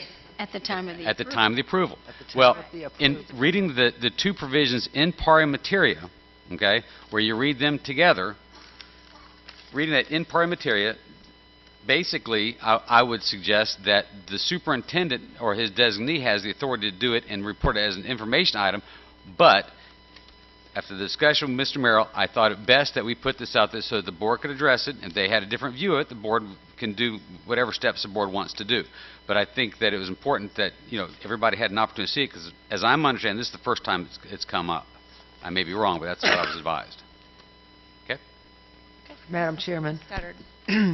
I'm going to tell you, I went back, after I saw this on the agenda, I went back and copied off, the section of the policy, part of which Mr. Sykes has just read. But the language in this policy, in my opinion, there are parts that contradict itself. It certainly says on here about the superintendent, but then it also says upon the approval of the school board. So I think this language is not good. If we voted tonight to approve these, number one, this board would be sitting here voting against what is in our policy. We would be violating our own school board policy if we voted for this tonight, the way this is written with the $15,000. I think personally that this should come back to us next month, and right now I could not vote for it because it says a minimum of $15,000 in plain black and white English. I cannot vote for something that violates our school board policy. Probably, if we had time, the best thing to do is go back and clean up the language in this policy. This really is double talk in the worst kind of way. I circled and underlined things that make no sense at all, because it talks about the superintendent doing this, and then it'll say, as approved by the school board. Well, we have to approve it. And so I don't see how you can sit here and vote tonight on something that violates your school board policy. So either we're going to have to put off the naming rights until we can get this policy cleaned up and then do it, But I don't know how you can vote on something that violates our policy. I thought he said, and I don't want to violate policy either, but I thought he said or as approved by the school board or the superintendent. That's why it's confusing, and it's one of the reasons that Mr. Mayor and I have talked about it. And it is, in the law, we would refer to it as inartfully drawn, okay? But what it says on the short term, let me get my eyeballs on, I apologize. I've got it. But it says, unless otherwise specified by the superintendent or school board at the time of the approval. So at the time of approval means we are the five who approve it. Right. But you go, and that's the confusing part of it. And I recommend that this policy does be revisited, because if you go back over to 4D, it says that the superintendent or the designee can approve it in its report as an information item. It's very confusing the way it's set up. Well, under 4D, the thing is, it says under 4D, components of facilities, the superintendent designee, with approval of the school board, may name significant building components, including classrooms, media centers, athletic fields, conference rooms, common areas, and other components which are part of a building or site, including recognizing exceptional or significant non-financial blah, blah, blah, blah, blah. But, it says with approval of the school board. But ma'am, and I understand this is part of the reason that we had the emails going back and forth. Then the very last sentence says, and this is why I recommended that it be put out there so the board sees this and knows about this. Such naming shall specify any done or request by private individuals or corporate entities for a specific name and shall be reported to the board as an information item. It's problematic. Doesn't make sense. And I don't want to violate our policy. I also don't want to offend our business partners that are willing to give our district $9,000 as McDonald's. You know, that's a lot of money. I sat last night at the J.P. Hall Charities Scholarship Awards dinner, and a lady was representing McDonald's that gave certificates to all the scholarship winners. So I think that certainly they're a valued business partner that I'm not sure we want to Well, that's why I've just made the motion to approve the Zaxby's, because I feel Zaxby's completely meets the policy, but McDonald's doesn't. So what we could do is approve the one, readdress this policy, and then approve it after.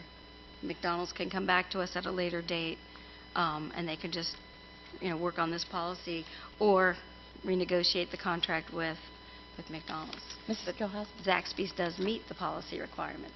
I don't see how we're violating our own policy with the clause in there that says unless otherwise specified. If you're saying it can be minimum 15, max 50, unless otherwise specified. So there's no violation of a policy. I do agree that the language in the policy is bad and we should revisit that, but I don't think that we are doing anything that violates policy by approving.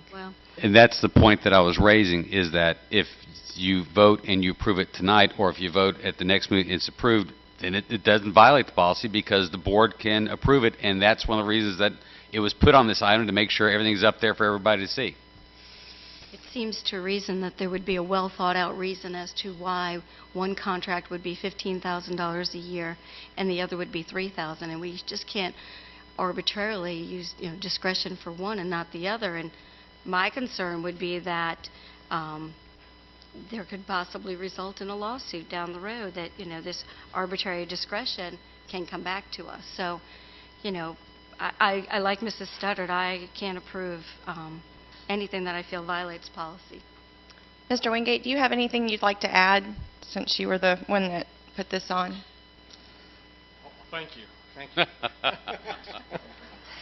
Yes, I do have a few comments about it. We talk about negotiating this. I can tell you Oakleaf, the admin, the athletic director, the coach, they spent an inordinate amount of hours with the McDonald's people. After they had negotiated this over several weeks, then I was called in and we met one night for an hour, and we talked about this very issue. I can assure the board that there were hard negotiations. We get to a point where we're talking to a business and they have only X number of dollars for budget concern, advertising, things like that. And so we negotiated back and forth, and this is where we landed. It was this, or we lost the opportunity. We lost the account. This being a new endeavor, and all of you are very well aware that you're seeing pro arenas, you're seeing college facilities going into the naming rights. This around the country has filtered down to the high school level, so you're going to see more of this around the country, around the state, and probably within the district. So this being our first endeavor in this, everybody agrees the language is vague. We didn't, when we got some examples for Mr. Bickner and the language was written, everybody was doing the best they could. That $15,000 figure, we didn't know what the market would bear in this issue. We didn't know what businesses would be willing to ante up, if you will, in something like this. And so hindsight, $15,000 was probably a little aggressive. And so here we are talking to a multi-million-dollar corporation, a multi-billion-dollar corporation, and one of our local franchise owners. And this is where we settled.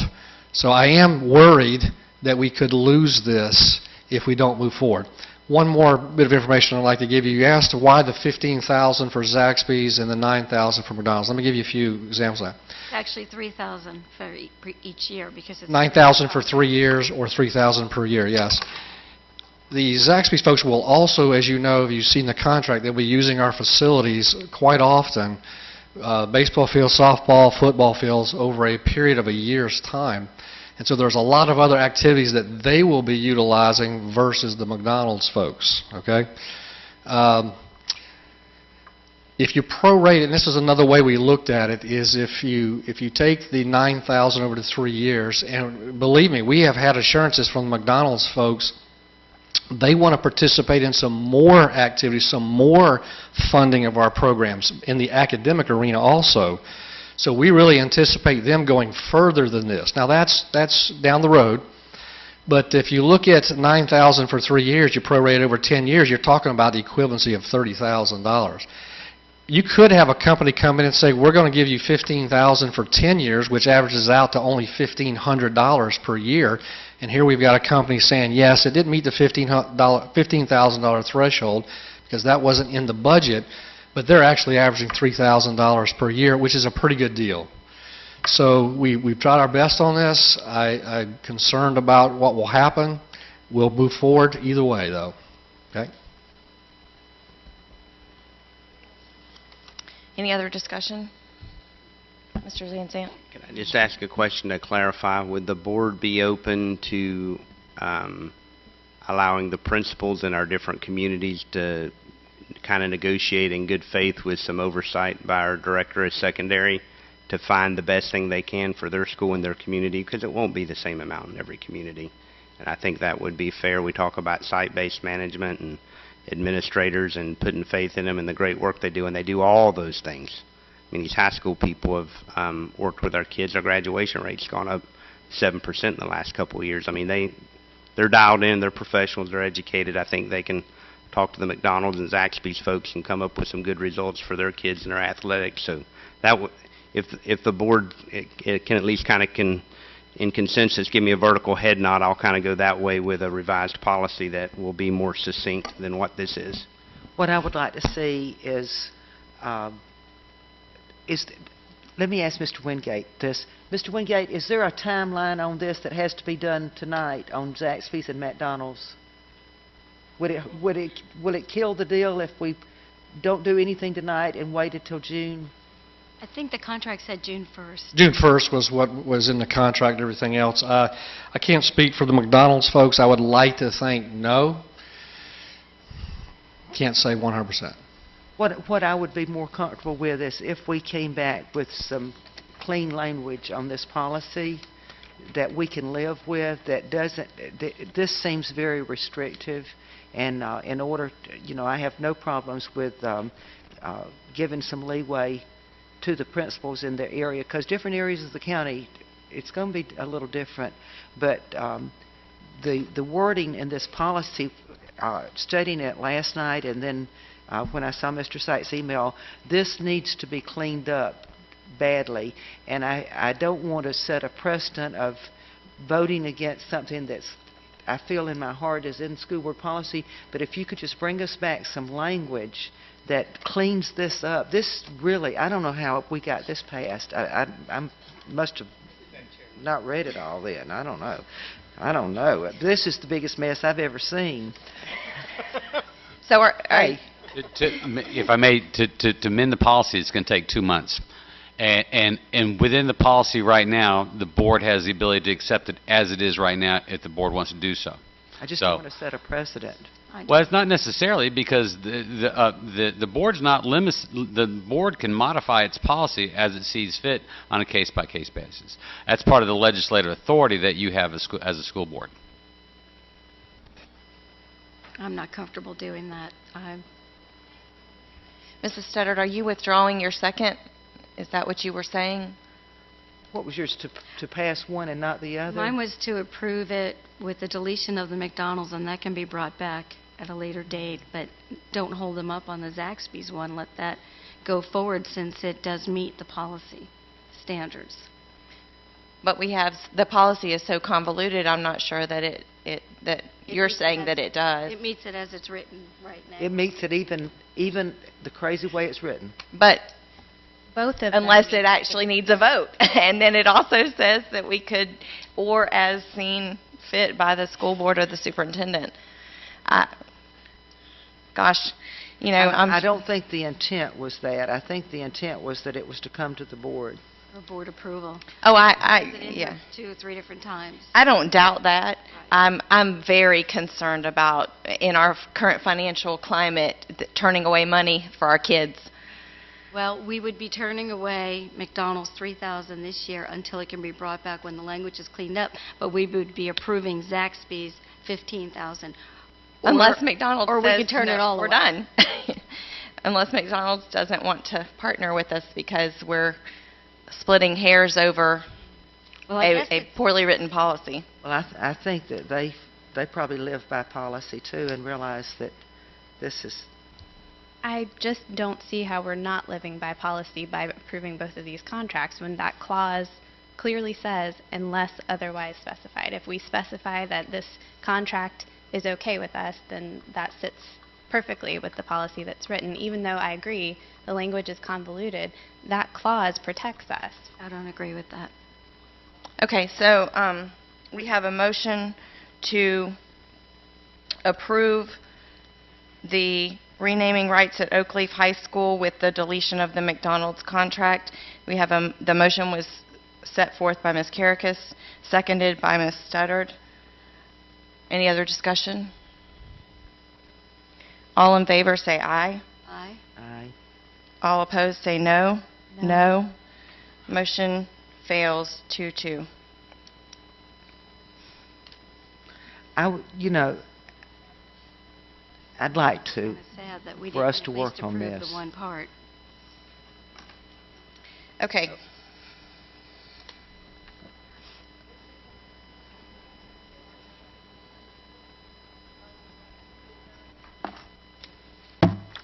Now we will move into the presentations from the audience. Our first presentation is from Green Cove, is Casey Ludlam, a student from Green Cove Junior High. Please state your name and address for the record into the microphone before you start.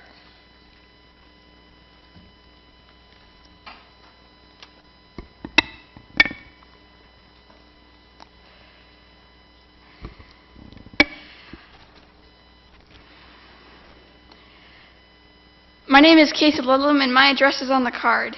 I'm in 7th grade at Green Cove Junior High. I'm here tonight because I'm upset that I was not allowed to apply for the National Junior Honor Society.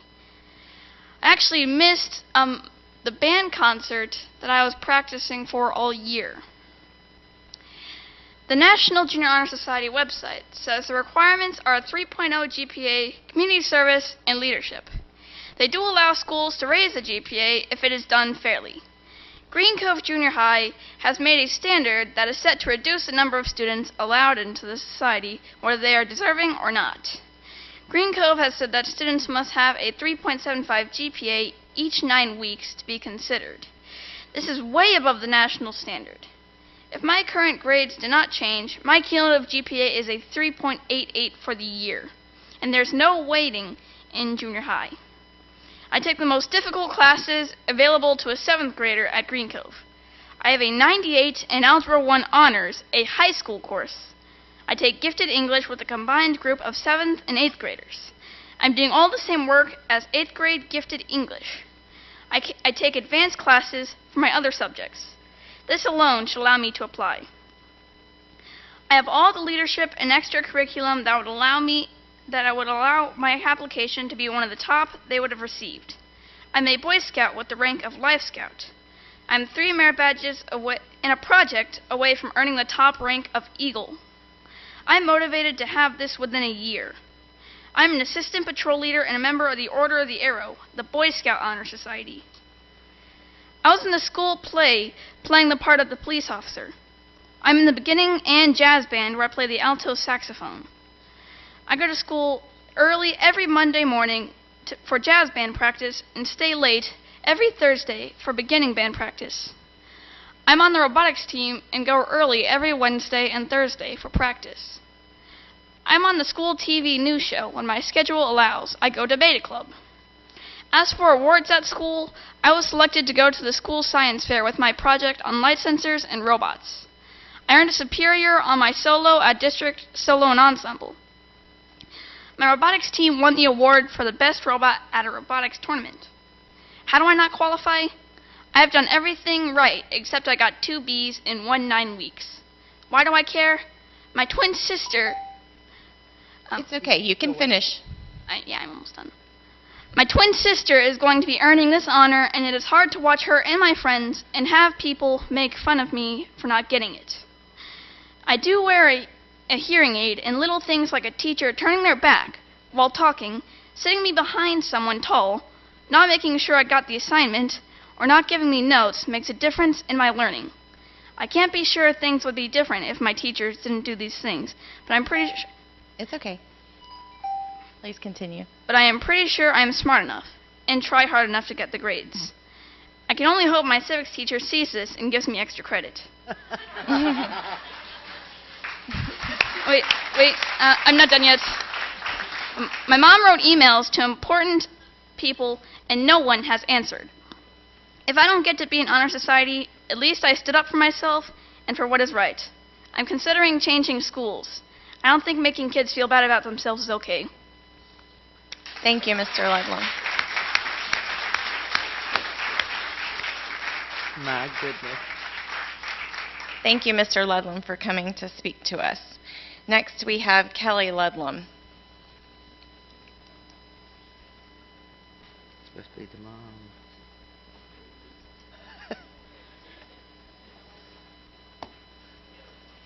Are you the mom? I am the mom. Okay. My name is Kelly Ludlam, and I'm not going to give my address for his protection. I also a little upset tonight. I had to miss my daughter's band concert.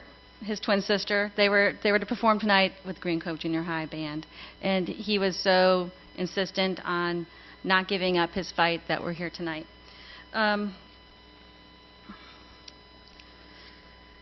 I did appeal the decision of the NJHS to the school sponsor, the principal. I sent emails to the superintendent, and Casey asked me not to stop fighting for him. Every time we got a rejection or a no answer, what can we do next? What can we do next? So we're here tonight. I'm really proud of him. I think he's going to do great things. He wants to be a robotics engineer when he grows up, and I think he's well on his way. And I'm just very disappointed at the attitude about recognition of students and honoring high-achieving students. In research, I found that Lake Asbury Junior High has a requirement of a 3.5 overall GPA for their National Honor Society. Orange Park Junior High is all A's and B's with no conduct or behavior issues. Oakleaf Junior High is a 3.5 or higher, nothing less than a B unless it's a C in a weighted course. And no discipline referrals that resulted in disciplinary action. Lakeside requires a 3.75. I believe that Green Cove has the most exclusive honor society probably in the country. The only thing higher would be a 4.0. And I really think they should review their policy But I did receive an email tonight at 8:08 from the National Junior Honor Society headquarters, and I'm going to read it to you. Hello, Ms. Ludlam. All chapters are required to base the scholarship criteria on a cumulative GPA. That is a national policy to which all chapters must adhere. If the chapter is operating out of compliance with the NJHS policy, the first step is to bring that to the attention of the advisor, I did that, and the principal, and request they correct the errors and outline the steps for reconsidering students who have been improperly excluded. If so effort is made to resolve the matter, you can file a complaint with our office. So I just got this at 8:08 tonight. I think this needs to be changed. My son is outstanding, and he's not the only one. There are many others at Green Cove who have outstanding records and should be recognized by the National Junior Honor Society. Thank you. Thank you, Ms. Ludlam. Ms. Condon, may I say something? Mr. Van Zandt, I'd like to ask you to please look into that for them and see if there is a discrepancy. And if there is one, would you please notify the board when you notify the parents? Thank you. Thank you. Next, we have Julie Smith.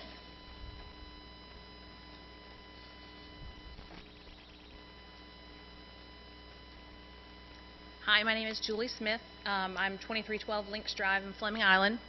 I'm actually coming for the same reason that they are coming. My son attends Green Cove Junior High. Through quarters 1, 2, and 3, his overall grade point average was a 3.83. My son is in gifted, and they combine the 7th and 8th grades together. So he's basically taken 8th grade class. He is also in all advanced classes. He participated on the basketball team and the baseball team and maintained that GPA throughout that time. He takes Chinese lessons on the side, has for 3 years.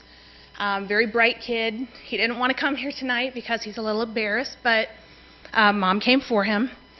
I do know that there are several other kids who were in the same situation, and because of embarrassment over the policy at Green Cove, they don't want to come forward, or else they choose to tell their friends, oh, I was offered to be in that, and, you know, I turned it down or whatever. So I don't think that most of them choose to do that, but I do think that Green Cove's policy is a little harsh. Actually, now that I've seen her email, they're actually not in compliance with the national policy, but they changed the minimum GPA a few years ago in order to have less kids join, which makes no sense to me. I don't think that you should raise the standard just because you have, you know, a lot of kids achieving that.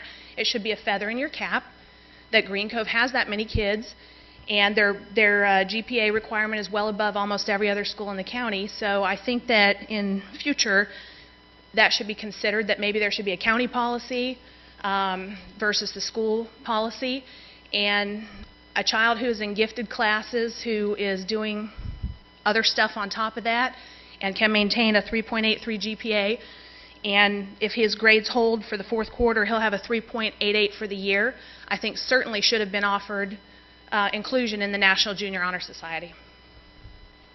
And that's all. Thank you. Thank you.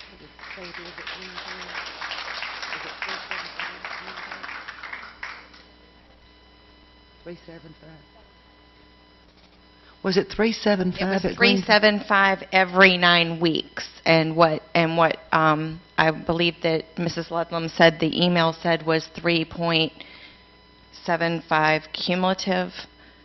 Mrs. Ludlam, was that? Can you please? Above 3.0 cumulative.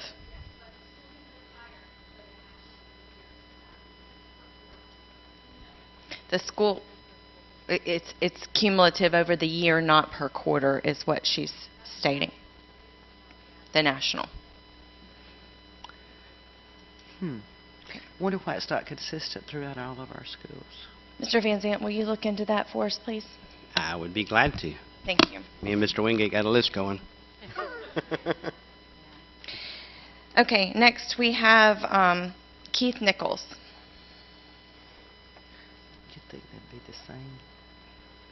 Doesn't make sense. My name is Keith Nichols, and my address has been previously recorded. I want to read this into the record.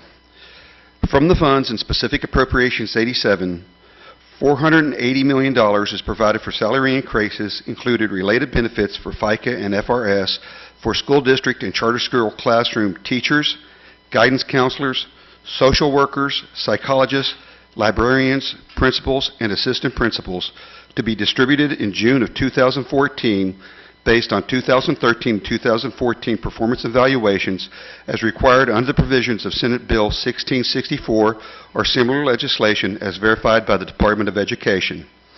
I mention this because there's been several occasions when Mr. Van Zandt has stood up here and told people that both the support department and the teachers should be negotiating their salary out of the $6.1 million that was Clay County's cut of the $480 million. Now, what I just read to you was Specific Appropriations 87, and I hope you all noticed that nowhere in the language of that law does it include support personnel. Bus drivers, custodians, teachers' aides, cafeteria workers, secretaries, plumbers, AC technicians, and a whole host of others were specifically excluded from those funds by law. Now, in an email I received from Ms. McKinnon, she said that there was language in the law that allowed discretion on the part of school boards as to the disbursement of those funds. Yet when I just read Specific Appropriations 87 to you, it seems pretty well specific to me. Now, I'm wondering if that's why they call it Specific Appropriations 87. At the special school board meeting recently, Mr. Van Zandt mentioned and Ms. McKinnon agreed that several counties actually did pay support personnel from the funds provided in Specific Appropriations 87. And they are correct. But to quote my mother, if the other kid jumped off the cliff, would you? While Mr. Van Zandt may be comfortable with violating the law or feel that some laws shouldn't apply to certain people, I'm thankful that the school board at the time acted responsibly. I fear that would not be the case were we to face a similar situation today. Now, Mr. Van Zandt, you told Ms. Denmark that she doesn't get to make up her facts. These, sirs, are the facts. You don't get to play games with those. Those are the facts. Incidentally, one other thing I do want to bring up, the comment that you make about the humanitarian reassignments, I took it as a personal mission to call the Navy Bureau of Personnel in Washington, D.C. I talked to the detailer that is in charge of humanitarian reassignments. She knows absolutely nothing about what you're talking about. Thank you. Thank you, Mr. Nichols. And our final audience presentation is from Ms. Rena Lee Paiva.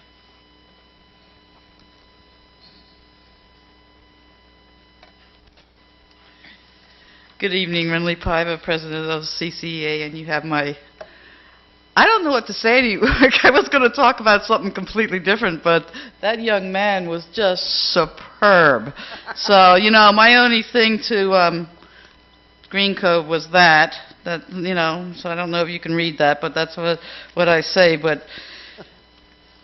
these kids are just marvelous, you know, really. You sit there and you, no matter what, and I'm sure this is going to be resolved, and I'm sure that you guys are going to sit down and sort this out, but he's definitely is just blew me away what he can do. But anyway, what I was going to talk to you about is the email I sent to the school board about your November resolution, because I don't want you to forget it. This is the last school board meeting before summer. And I am concerned about the third graders, and the third grade teachers have numerously contacted me, and third graders have, you know, I don't, you know, what can I say about this testing that hasn't already been out there and said, you know, it's just a travesty. Tracy, I got to watch what I say because I'm still an employee, right? Okay. But I expect this school board, and I think you will, hold our third graders harmless to the FSA testing. At least the DOE, it kind of cracks me up that they went to Algebra 1 and Algebra 2 and Geometry and said, oh, we'll hold you harmless. But yet we have these poor third graders out there hanging on portfolios that, you know, are complete or are not complete, or SAT 10 that was taken or was not taken, or, you know, put a hold on it. But I am concerned. If you would just allow me to say something about what Mr. Nichols said, because as president of the CCA, I am so tired of us talking about this 6.1, and I think it said teacher salary allocation. It didn't say anything else. It said teacher salary allocation. This is the memo out of Dr. Scott, Governor Scott's office. that specifically was a point of inference of what we are to do with these funds and what we're not to do with these funds. And number 8 on it is who is eligible, and the language is very explicit. Classroom teachers, guidance counselors, social workers, psychologists, librarians, principals, and assistant principals. Not. As those eligible to receive the funds from the allocations. It is very simple. It was very explicit. This was given to us from the district at bargaining. That's where we first got this.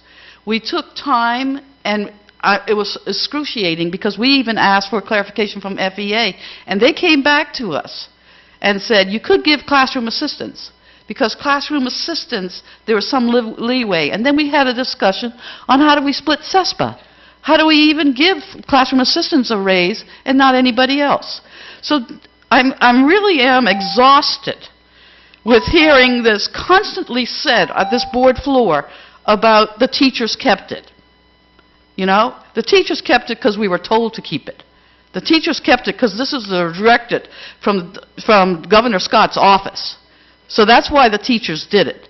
So I would like to just move on, worry about the no money we have right now, and where we're going to go with our teachers 3 steps behind. That's where I'm worried about. Thank you very much. Thank you, Ms. Paiva. Superintendent requests. Thank you, Madam Chair. Well, to our administrators that could have gotten that and didn't, I'm sorry.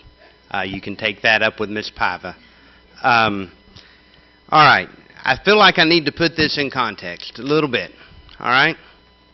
We have a great system of government here in the United States of America, the greatest country on the face of the earth.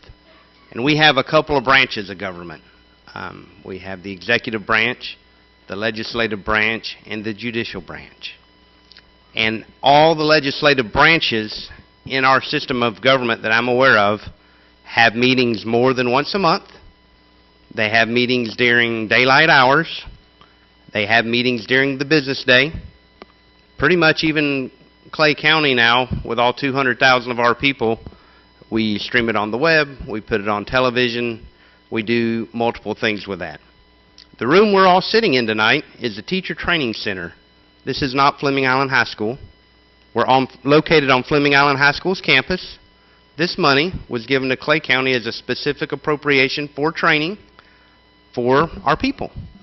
So last month, or a couple of weeks ago, when we had a special meeting in Green Cove, which is the county seat, which is where the only Clay County School Board meeting room that has ever existed resides, we had a special meeting, and that's okay. Now, our U.S. Senate, our U.S. Congress, our Florida Senate, our Florida House of Representatives, our Board of County Commissioners, boards of county commissioners all over the state of Florida, and other school boards all over the state of Florida meet during the day. Florida statutes changed a few years ago to require school boards to have at least one meeting each fiscal quarter in the evening when it was convenient for most community members to get there. Clay County School Board has always had at least one meeting a month at 7 p.m. at a annually agreed upon time and place for that one regular meeting. However, our policy allows for special meetings and emergency meetings. So putting that in the context of all that, sometimes it takes more to run the largest employment agency in Clay County with 5,000 employees and almost 36,000 students. Sometimes the school board has to meet more than once a month. So with all that, and with the authority in our school board policy as superintendent to call a special meeting, I'm calling a special meeting for June 8th, which is a Monday, at 5 p.m. Please mark your calendars. We have some items that are not ready yet that we are working on. A lot's going on in the school district. Any of these lovely people out here that work for us moving our kids could tell you about them. Ms. Bush had me a little list here somewhere, but among them are property casualty insurance rates that Ms. Legutko and her team are working on that are always brought during the summer, during the daylight, have since the 16, 17 years I've been participating. The board has asked for a legal analysis and a recommendation on legal services. I plan to bring that at a meeting on June 8th. You guys have asked me to bring allocations to you for administrators in the Clay County School District in a way that have We've never shaped them before, and we're working on that, and I'll have that for you June 8th at 5 p.m. And I might even have McDonald's naming rights thing at least drafted by then. I'll add that to the list. Alrighty, and have a happy and safe Memorial Day. Thank family that's lost a loved one during this time. There's still plenty out. And I think that's all I have, Ms. Condon. Can I ask a question? Where are we meeting? Here or in Green Cove? It's for the TTC. We got this room. So it will be televised? I think us and the BCC chair Channel 29, so unless they're meeting, They don't usually meet on Monday. I think we should probably be good then. I think it's important that it be televised. There's a lot of important things coming up. Okay, now school board request. Ms. Karikas, you want to start this week? I sure this month? will. I will. It's been a busy month. I think I won't go into everything that we've all done. There's been many retirements. There's been Tropicana speech competitions. There's been award ceremonies, FFA banquets. We've had a lot of stuff.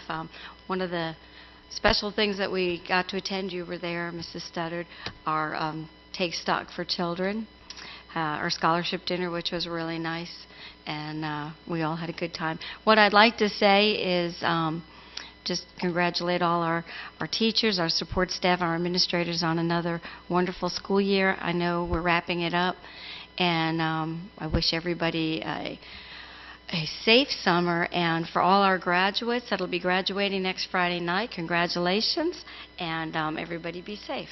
Thank you. Thank you, Ms. Karikas. Ms. Gilhausen?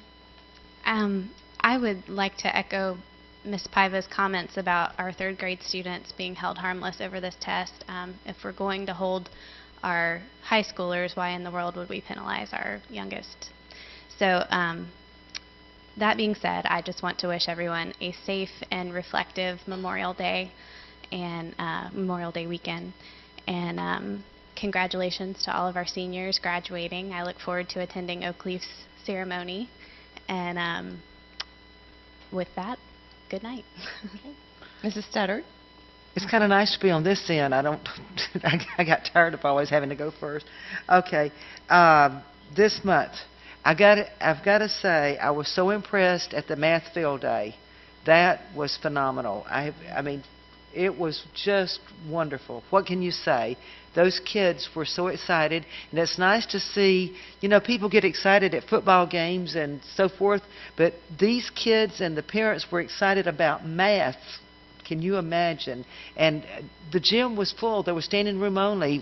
We could have used a few more bleachers if we could. It was just a great day. We had the Northeast Florida Coalition of School Board meeting over in St. Augustine. We're all looking forward to going to the June conference of the Florida School Board Association. That'll be coming up June the 10th and 11th, 12th, in that time period. So, you know, with the legislature going back into session, and you know, we're just hoping that we'll know something, because they'll be keeping us abreast of what's going on over in Tallahassee. I know that a lot of the schools are having their award ceremonies. On behalf of Rotary, I had gone to do a presentation up at Orange Park High School Senior Awards Night. I know all the schools are really having good things, but when you go to those, it just makes your heart feel good. You just want to just absolutely burst with the excitement and pride. We really have some outstanding students here in this county, and outstanding teachers and administrators. And if you go to math field days or go to these different, the Tropicana speech contests, these kids, they're great. It just recharges your batteries. I'll be at Orange Park for graduation, Orange Park High for this graduation year. And then we've got Bannerman on Monday at 1 in this room if you want to attend another graduation. And I hope you all have a safe and happy Memorial Day weekend. Thank you, Ms. Studdard. I may talk a little bit longer than my counterparts. I wanted to take an opportunity to take my feelings about the things going on in our state with testing a little bit further.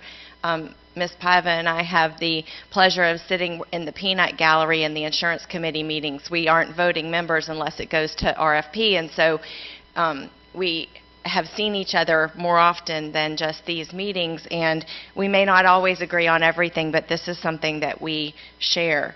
In Broward County, in the Orlando Sentinel, and on May 19th, in Broward County, teachers will decide if third graders will be promoted or held back based on their class performance. Isn't that a novel idea? In Palm Beach County, teachers will use district tests and other local measurements to identify third graders who are not at the reading level. Keith Oswald, Chief Academic Officer for Palm Beach County Schools, said their district would not use any of the test results this year. He said the state has rushed changes through despite pushback from local districts, educators, and parents. In Orange County, the Superintendent Barbara Jenkins reacted to the decision from the Florida Department of Education to suspend the consequences of Algebra 1, 2, and Geometry, and she decided to take it further, holding all students harmless from the numerous common finals or district-developed end-of-course exams mandated by the state to determine teacher effectiveness. She said the new Florida Standards Assessment has not been proven to be valid or reliable. Students have lost weeks of valuable instruction time due to multiple new standardized tests. New online testing has failed repeatedly, with students unable to log on or losing their work mid-test. Throughout it all, the Florida legislature has been sluggish about holding teachers and students harmless to what amounts to a testing experiment. And then she says, more importantly, third grade promotion considerations will not include FSA outcomes which have not been validated. In the Sun Sentinel from May 20th, I was able to find an article that is called FSA Scores, ? School Grades, ? Here's the release of the Florida timeline. And I'm reading down mostly as a parent to kind of see where my child's test scores might fall, when I might find out how they did. And ironically enough, you're not going to find out your child's FSA testing scores until after September 1st, when they've started a new school year. But above that was one little paragraph that I did not know was out there that concerned me, and it says, no later than the week of June 8th, a list of third graders who scored in the lowest 20% of all third graders on the FSA Language Arts exam will be delivered to the districts. This is meant to help schools make promotion or retention decisions for third graders in the absence of an actual test score. That was alarming to me, that we would put students in a lower 20th percentile and rank them when we don't actually know if those test scores are valid based on what the legislature has told us. And then, I'm almost done. Citrus County School Board has called on Governor Rick Scott to suspend testing consequences. This was in the Tampa Bay Times on Wednesday, May 13th, but then I also believe that all board members as well as all FSBA members also received a copy of this letter that was written to Governor Scott, and I won't read the whole thing, but the Citrus County School Board on Tuesday, May 12th, reiterated its support for accountability measures, but insisted that measures be reliable, equitable, valid, and fully funded, things that it believes Florida has not done. Accountability based on faulty data, flawed assessment processes has no real value and can be detrimental to students, teachers, and schools.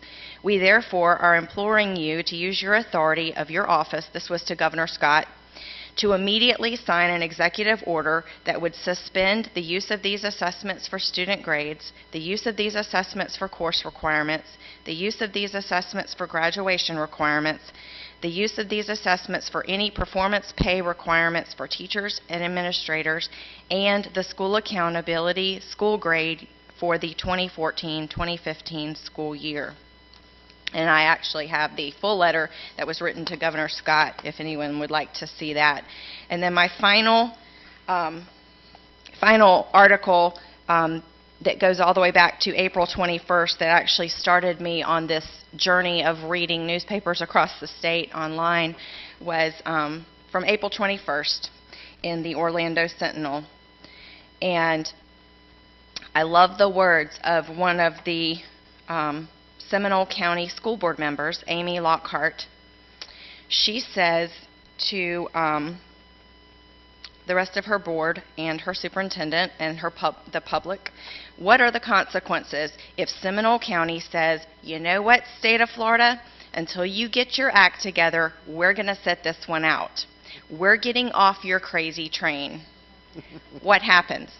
So her board attorney said just skipping FSA was not a legal option since state law makes the testing mandatory. But their superintendent, Walt Griffin, suggested finding out if the district can opt out of FSA and give other tests such as the Stanford 10 for elementary students and the and the PSAT and SAT for middle and high school students.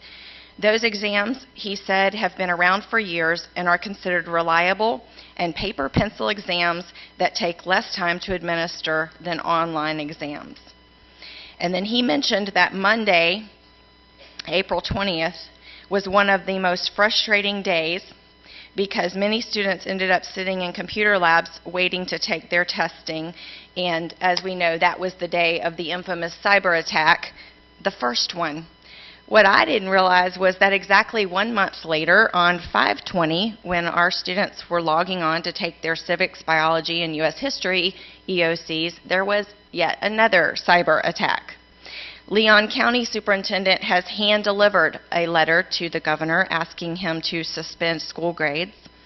Miami-Dade, Walton, Lee, Charlotte, and Brevard have all slashed their end-of-course exams, saying their students are over-tested, and they just did away with them.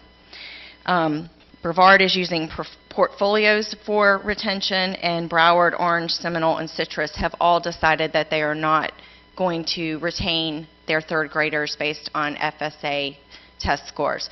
So I would like to ask my fellow board members and the superintendent to look into all of this for us in Clay. Because I think that it's time that we too take a stand. I didn't find any North Florida districts making these movements, but I think we will see more and more. So, Madam Chair, could I just address that? Oh, sure. I'm sorry. I just want to say you can add Clay County to that list. Okay. Because Clay County is always going to make decisions in the best interest of children. As long as I am sitting in this seat, and as long as I know Mr. Van Zandt is in that seat, that will always be the case. We have been utilizing what state statute does allow for us to use, and that is good cause exemption.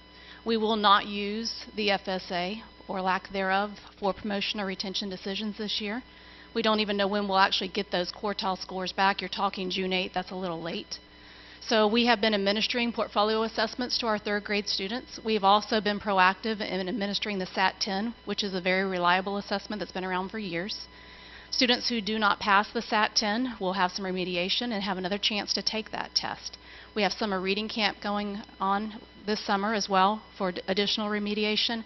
We will make promotion and retention decisions for those students in question after summertime when they've had some additional remediation. But we are going to make decisions in the best interest of children, so please add us to that list. Thank you, Ms. Cornegie. Mr. Van Zandt. Thanks, Ms. Cornegie, and I was going to bring that up specifically with the third graders.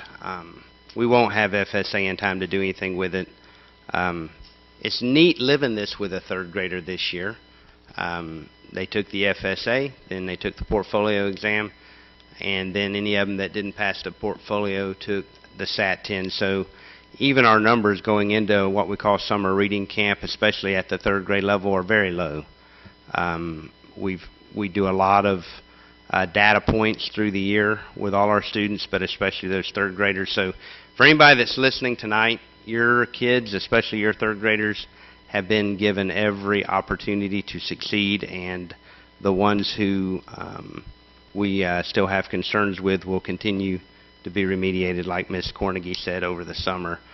Some of these South Florida districts that you mentioned that did away with a lot of their EOCs, they're kind of making a big deal about not giving this test or that test anymore. You know, back when we talked about our accreditation, I talked about our kind of silent professionals. I mean, they're all sitting right there. They love to talk to kids. You can't shut them up if they're one-on-one, but they really don't like coming and talking to the microphone and bragging. And that goes for our teachers, because all these administrators, I know we separate them out and put all kinds of responsibility on them, but they're all teachers. Every one of them was a teacher, or a guidance counselor, or a speech therapist, or something before they became an administrator. And we were never giving the EOCs that we didn't have to give anyway. So a lot of these districts are kind of making some hay in the newspaper about not giving this EOC and not giving that OC. Those were kind of like discretionary EOCs, for lack of a better term. We weren't double testing kids, and we haven't for years. The kids who had to take an Algebra 1 EOC because they were in an advanced math class, just as a for instance, when we started having to take Algebra 1 EOCs, we could have double tested those kids. It might have even raised some schools from a B to an A, because we would have put them in the FCAT and made them take 2 big math tests. But every time we shove kids in a computer lab to take a test, we're shoving other kids out. We're losing weeks of instruction. We don't like that. We don't do it any more than we have to. When I talk to you about thin client labs, and I bring Mr. Hendricks and Mr. Weeks and all these really smart gigabyte kind of people in here, we're doing everything we can to get enough devices in place. One of the things Clay County does lead in throughout the state is paper pencil options. I'm not anti-technology in any way, but until I can bring you a balanced budget, minimum fund balance, and all the technology to test all the kids simultaneously, we'll continue to fight for those paper pencil options, and in the lower grades it just makes sense anyway. The whole reason that you give an assessment is to inform instruction. The debacle with the FSA is nothing that the Commissioner of Education, the Governor, and the Legislature have not been warned about repeatedly. And we have advocated for that face-to-face with Governor Scott, Commissioner Stewart, every legislator that I could get in their door, get to pick up their phone, and that's a constant thing. So for anybody that's listening, just please understand that we do what's in the best interest of kids, with the best interest, their best interest at heart, and with the best information we have at the time we have it. And that is the daily standard here. And if people don't live up to that, I encourage them to go be successful elsewhere. Okay, thank you. I have a question before you adjourn. And I guess I should ask Ms. Cornegay if that's okay. Ms. Cornegay, you said that there would be students going through remediation and so forth this summer, and then at the end of the summer, sometime they'll decide if they're to go forward or be held back. Is that correct? That's correct. I'm sitting here, and I'm just asking because I don't know. How are you going to know how many teachers to allocate to the schools if you don't know how many fourth graders or third graders you're probably going to have? How many kids are going to be, or do you have any knowledge of how many kids are going to be in this remediation this summer? I'm trying to get my head around the numbers. And it's no different than any other summer. This time of year, Dr. Herndon has sent out emails to the school looking at the numbers of possible retentions based on student performance over the course of the year, multiple data points, as he was mentioning, those who might be in danger of retention, FSA aside or FCAT aside. We've never relied on that as the sole measure because we've always had good cause of exemption. So we don't anticipate any more students than we would typically have in a summer going through the remediation program. About how many is that usually, an average? I'd be guessing, and I hate to do that. I'd rather give you exact numbers, and I can certainly provide you numbers of possible retentions because we have that information. Typically during the summer, as they remediate, our students do very well. Our teachers it's very small numbers, pupil to teacher ratio. They do take the SAT-10 again after some very intensive remediation, and our kids do well. So we don't have a large number of retentions. We always in our allocations anticipate a set number based on prior year. But I don't think that the numbers are going to vary from previous years, but we can certainly provide you that. Just curious. I thought, well, how's she going to know how many teachers to put? Okay. Crystal ball time. That's right. Well, for the record, this school board member is opposed to what our state is doing to our kids with testing. And I do appreciate as a parent the efforts being made by Clay County. And as the mother of a 10th grader, I just pray every day that his FSA test helps him graduate from high school and we aren't in year remediation because it matters. Attorney requests. Basically, I would like to remind everybody that Memorial Day we can be careful about people drinking and driving this weekend, but more important than that, I would ask everybody to remember what this weekend's about. Memorial Day is about remembering our veterans that have died in service to their country and their families that are going through this weekend and having this time without that member of the family. These people have sacrificed the ultimate price of these lives that are lost so that we can be in here and we can discuss and debate and have what we're doing. That price that those people paid is tremendous, and I just would like to ask everybody, when you're having your good time this weekend, have your time off, think about also the price that people paid so we could be here and have these discussions. Ms. Condon, may I say something? Yes, Ms. Farragut. I kind of feel like we should hear from Ms. Adams once before we go, since this is her last meeting. Miss Adams. Don't you want to say goodbye or hallelujah, praise the Lord or something?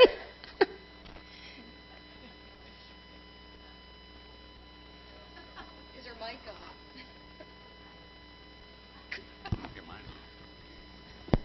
No, I've got mine.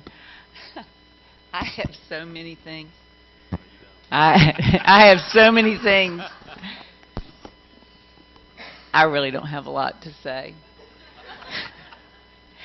Because I know you don't really want to hear it, meaning in the interest of time. But, no, I appreciate that, Ms. Karakas. I just want to thank everybody again. I've worked for 7 superintendents in my 39 years. Every one of them they were each different. Their leadership style was different. I learned something from each one of them. I've enjoyed working for each one of them. And again, I just can't emphasize enough. Gummit. I have worked in other counties, and I'm just telling you, y'all have something special here. We have something very special here.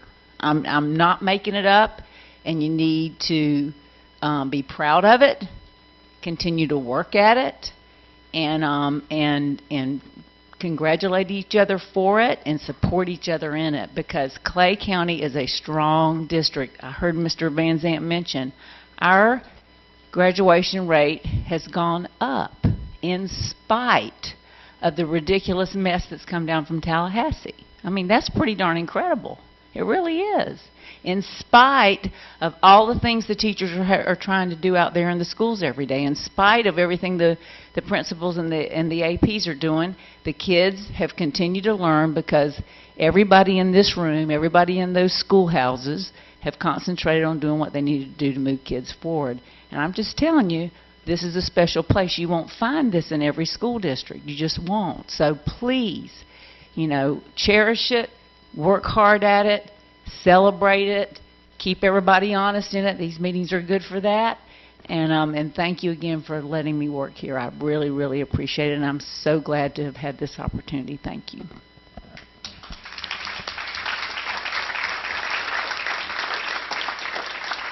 Thank you, Ms. Adams. And with that, our meeting is adjourned.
because it's like, I don't want to hear what other students are doing.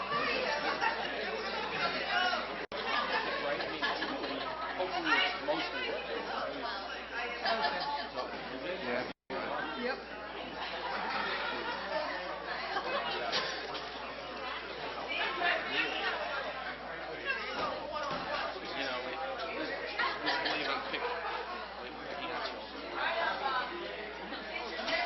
Yeah, I got it. I'm coming.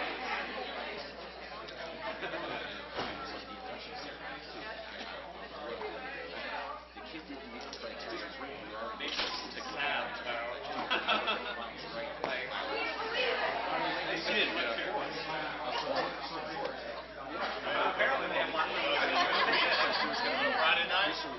There'll be 50 I don't have the manpower. I'm not going to fix it. It's going to be in the ceremony.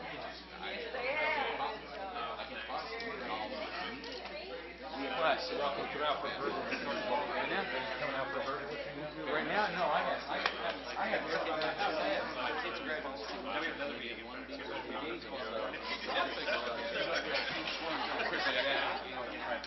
Oh, this is cool. My chef, you just out of curiosity, kind of sort of says sort of the spirit of that sort of stuff. More electronic. Yeah, working on too. That's the way to do it. Just pick up. Meme. I'll send it to you electronically tomorrow. I appreciate that. Thank you. Well done, Dwayne. You did a nice job. I will say we've kind of, Did you do it last year? That was Wayne put me to sleep. Yeah. What